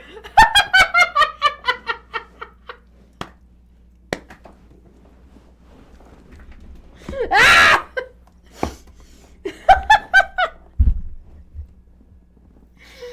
Oh no. I feel like I'm worried that she's about to equate the time it takes to learn how to use a tool as opposed to like the magic of I have this tool and therefore I don't know how to use it. And then when the people who give it to them leave, they cannot maintain it. They don't have the IQ or they don't have the prerequisite skills to maintain what you've given them. It would be the same thing. And it's even if you have tools, they still require strength. Like I said, diesel. All tools and machines come with manuals about how to fucking maintain and work the machine. This is also, she's making the assumption that no women know how to use or maintain any of these tools at all and are not able to pass that information to any other woman, which is completely false. Her premises are garbage. Complete garbage. And again, even if you get off this tools idea, like as if a women can't invent hammer, which is just hard stick used to hit thing. Like as if women can't fucking do that. Jesus Christ. Call Manya. It is currently 3:30 a.m. for Manya. Engines. You know, there's jobs that require multiple big, strong dudes with big, huge tools to build giant skyscrapers. She actually thinks these men are picking up steel beams with like 4 of them lifting a steel beam that weighs like 700, 7,000, like a handful of tons. She's just like, no, man, just pick this shit up. Did you guys know that we don't drive cranes onto flatbed trucks to then deliver them to where they're going and then drive them off and then start using them? No. A handful of burly dudes with mustaches pick up the fucking crane to put it on the truck, and then they all grab on, and then we drive it to the area, and then they pick it up and put it back down, and they're like, ha! She's never seen a man work before. Yeah, like, she's never been to a construction site. Challenge, send Rachel to a construction site. You know, put sewer pipes into the ground, like these big... Put sewer pipes into the ground. All right, Craig, we need to fund her going to Scotland, and she can go and hang out with that construction company you met with, and she can go and work with them for a week, and we can do a documentary. It'll be great. Big infrastructure jobs, women, it's just a fact of physics, and you're supposed to be a science and evidence guy. Yeah. It's a fact of physics that women can't do math, and therefore would never be able to run or maintain or invent a machine ever. It's a fact of physics that women can't use pulleys or cogs.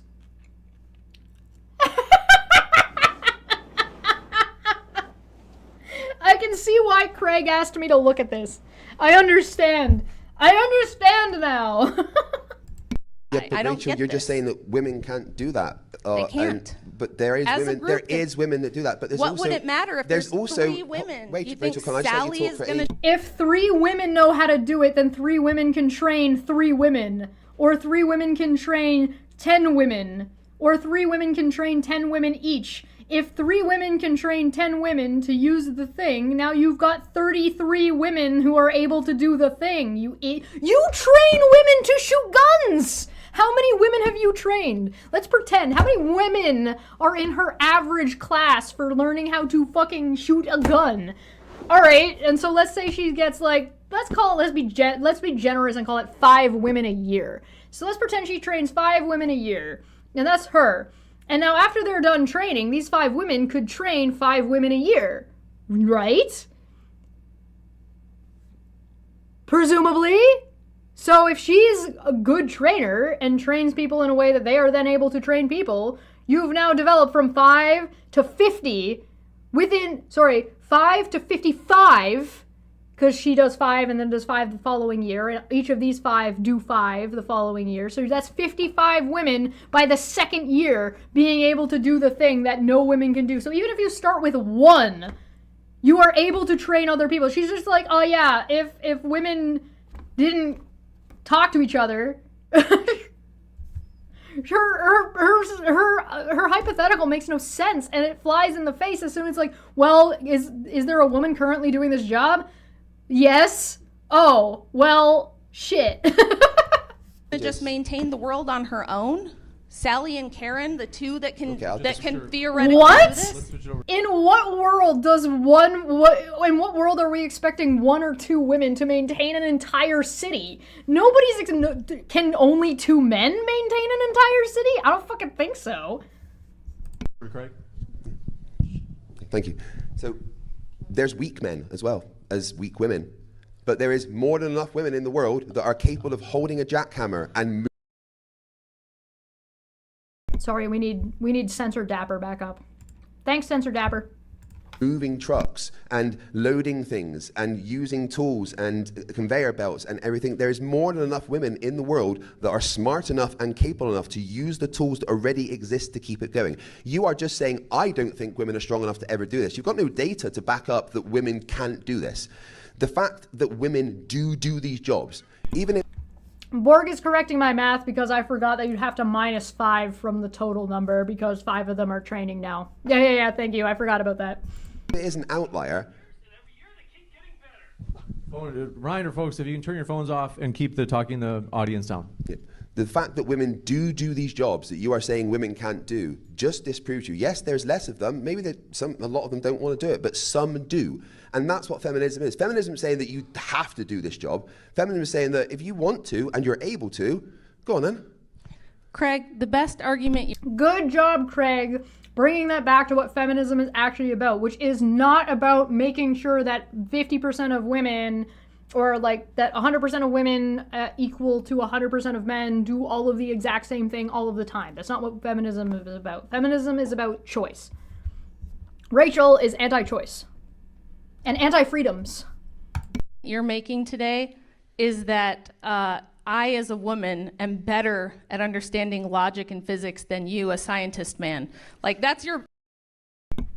I'm sorry, Rachel, is your whole argument not that you, as a woman, are incapable of understanding this logic and science to the degree of a man, i.e. Craig? On what basis? I don't fucking know. Your best argument, and the one that makes me feel like maybe you got me, is the fact that I'm here with my blonde hair, looking like a bimbo, and understanding these very simple...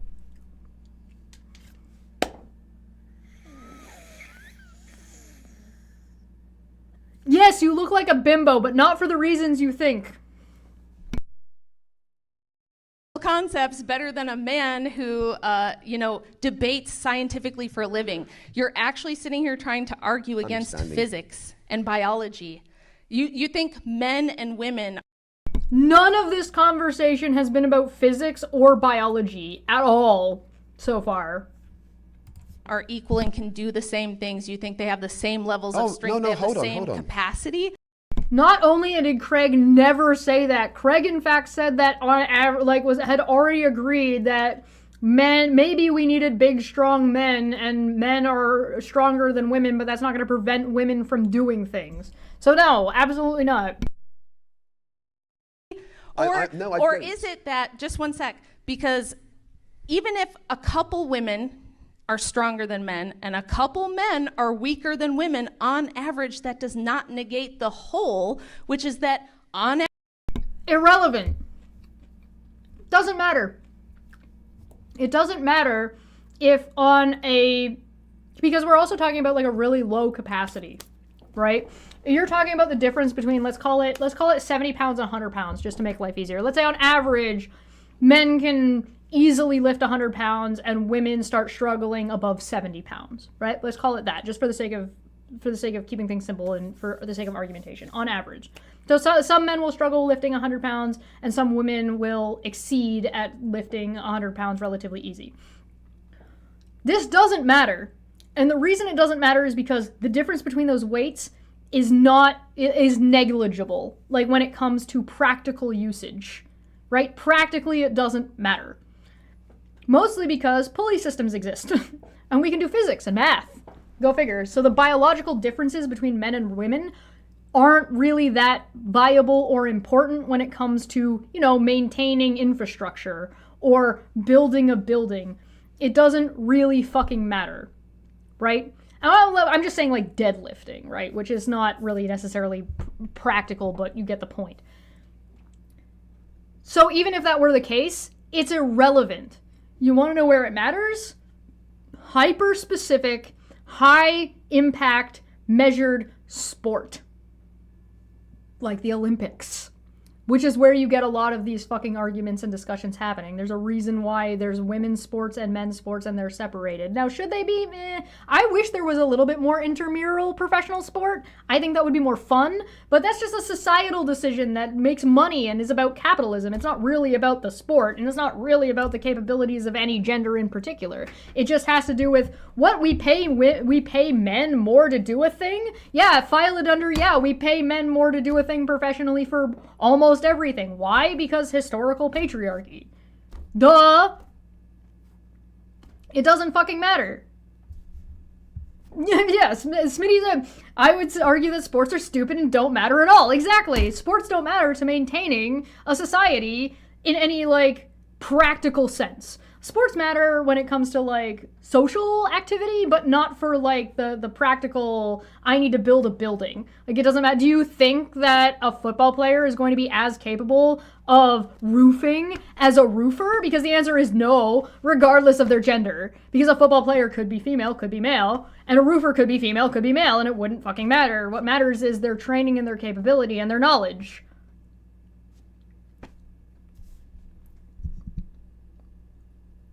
Women that train with men at high level will outcompete women that only train with women. Yeah.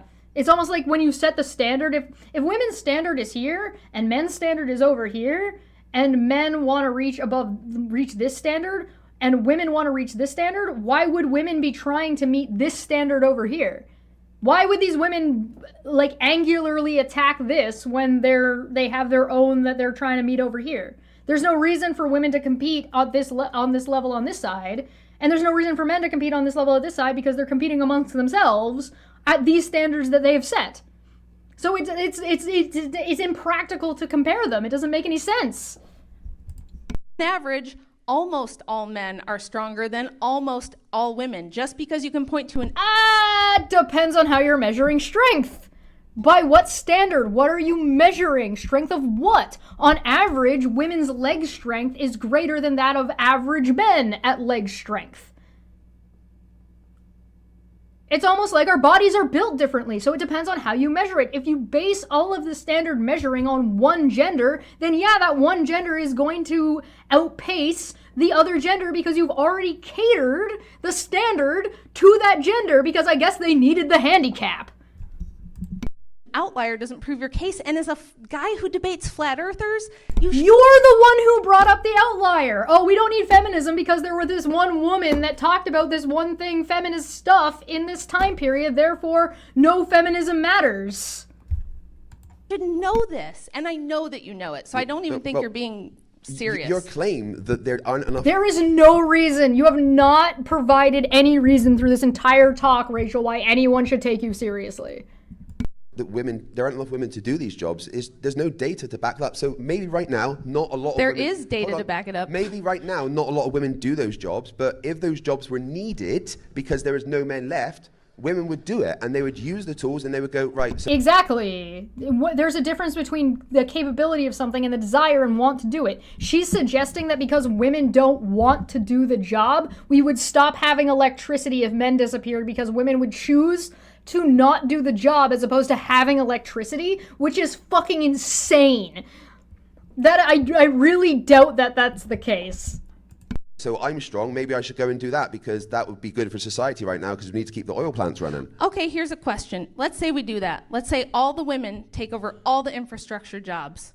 It's kind of like evolution, I guess, where you have enough time. If you have enough time, just excessive amounts of time, and somehow women are going to become men. It just changes into something else because time.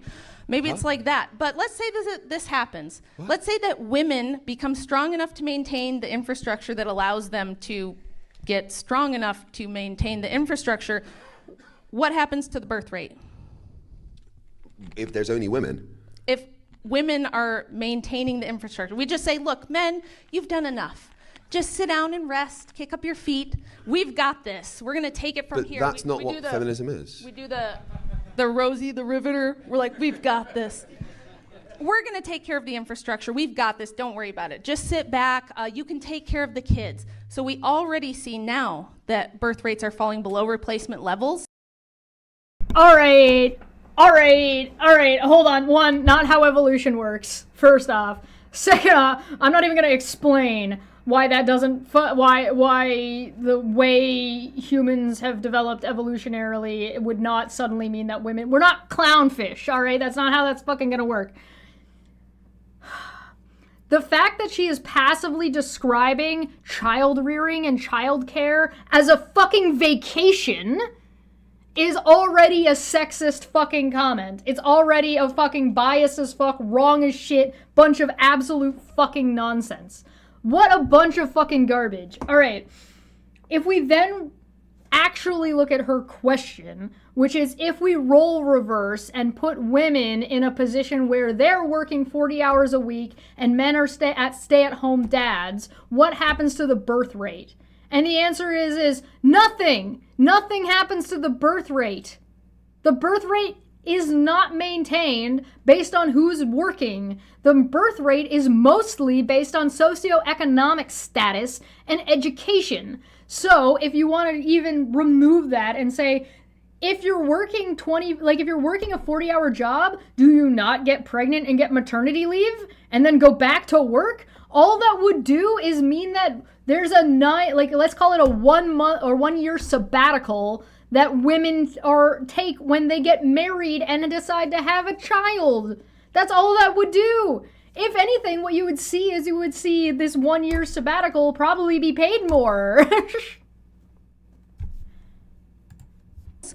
And the number one correlate worldwide, regardless of economics, regardless of race, country, anything, is women's access to higher education and their participation in the workforce. In other words, when you tell women... You mean women who are educated don't just want to stay home and only have children? And society hasn't caught up to its expectation economically to be able to maintain and deal with that? Women go work all day long. They don't want to have a bunch of kids. So if the women are maintaining the infrastructure, who births the babies? She already admitted that women are expected to work and then also take care of the kids. If you remove that women are expected to do all the maternity stuff and men are expected to do the maternity stuff, all you would see, the only difference is there would be a 1 year fucking maternity leave situation. It's actually probably not even a year. It's probably 6 months. Who's going to raise them and breastfeed them and get pregnant and do all the labor and delivery? So, right, yes, there is a fall in birth rates. You mean the one thing that men can't do? You mean that there is literally one job that needs to be maintained by a specific group that is identified via gender? Or identified via biological capability? And it's the one that women do as opposed to the one that men do, but instead she's decided to fucking flip the script and say that actually women can't do all of these things and it's men that do all the things. This is very funny. This is very funny to me. Pretty much around the world at the moment. But the interesting thing is that the fall in birth rates also applies to countries that are extremely men, or countries that have nothing to do with feminism. A lot of those countries, the birth rates are also falling. So to claim that the fact that birth rates are falling is due to feminism ignores the fact that birth rate is also falling in countries where feminism is non-existent. Yeah, you would have to actually demonstrate that it's not correlation versus causation, right? You'd have to show that feminism is the cause of the birth rate, right? And not a theocracy or a religion or an economic or like the 17 billion other things it could possibly be. Well, I have a study here in my phone I can pull up. I have several as well. She can, but she's not going to? I have a bunch. They did a huge study. I got more than you. They had a huge study in China. China's this big emerging global superpower, and they did a big study. What are you, big emerging global super? It's 2025, my gal. China has been an emerging global superpower. Oh dear. Oh boy. Oh god. Remember a minute ago when I said you haven't given a reason why anybody should take you seriously? In 2025. Ugh. There, and they found there that the number one correlate to lower birth rates is women's access to education and work. This makes total sense. There were things that contributed to falling birth. Now she knows that China exists. rates before that, like the birth control pill and other, contraceptive methods, and then widespread acceptance and legalization of abortion.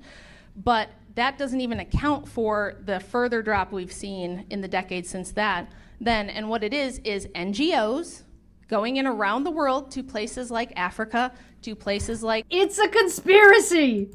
Asia, and pushing women. Is she actually straight up ignoring the fucking birth rate fucking restrictions that were put on in China? Is she straight up ignoring the dumpster baby women or certain like baby girls? That there was there was a massive fucking societal women don't matter, so we only want to have men in their family. And the incredibly low birth rate numbers because there's 5-to-1 population ratio of women to men in China. Is she just gonna just completely whiff that all that's a thing that exists? Am I fucking crazy right now? Are we just not we're just not gonna talk about that? Is that oh boy. Women's liberation there, pushing women to school. So this is another thing that we've done. We've subsidized women. Women don't want to be educated. Women don't want to go to school. We're pushing them to do so. Education, and we've pushed them into going to college around the world and told them, you can't have a good life without college. Children are a ball and chain. They're going to hold you back. They're going to be bad for you and make you... Who told women that? What are you talking about? Where is that a thing? Vulnerable to abuse. So you need a college education, you have to go to work instead. And when we do that, what we see is women don't have babies. Why? It's super intuitive. If you're spending your fertile years going to college and building a career... Oh, ew for fertile years. Fertile years going to college. You mean 18? You mean 18 to 22? Oh, God.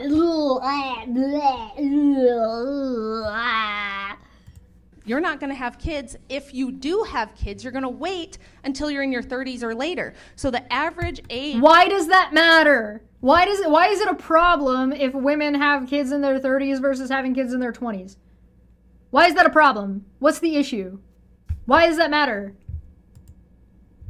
So now not only are women not allowed to choose about getting married or choose to go to college, now she's suggesting that women don't even get to choose when they get pregnant. This is forced impregnation. That's what this is. She wants to force women to have children. And not even just force women to have children, force women to be uneducated, lack any education, and then also be forced to have children between the years of 18 and 22. So you're just going to line up and impregnate all 18-year-olds and 22-year-olds, or keep them impregnated between the years of 18 and 22? And how are they going to support those kids? The men? What men? What men are you going to line up to make sure that these women are impregnated? Or make sure that these women are taken care of after being impregnated? Forcibly.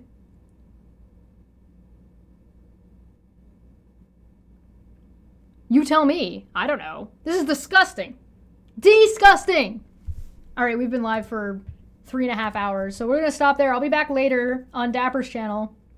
And then I'll be back to finish this either tomorrow or Thursday, depending on what's going on. I'm going to get out of here. Thanks for joining me. You want me to debate this lady? I don't know if I would do a debate with this lady, but I would have a conversation with her, and she would have a bad time. If you want to set that a Borg, if you think that that's a thing that should happen, Craig seems to be on a decent FTFE seems to be on a decent communicative thing.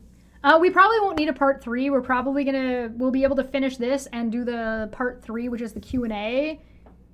After, so we'll be fine. We'll be able to get through this. Thank you so much for joining me so far. Greatly appreciate it. For anybody who was able to financially support and super chat, anybody who's become a member, thank you so much. I greatly appreciate it. If you want to become a member, it is less than a cup of coffee a month. If you want to do that, there's a membership button.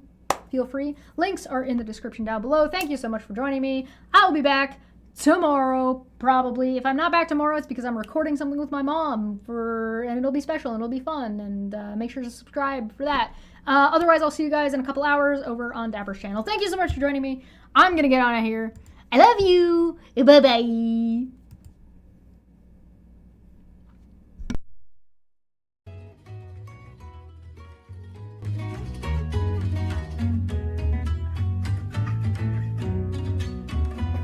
What you just said is one of the most insanely idiotic things I have ever heard. At no point in your rambling, incoherent response were you even close to anything that could be considered a rational thought. Everyone in this room is now dumber for having listened to it. God have mercy on your soul.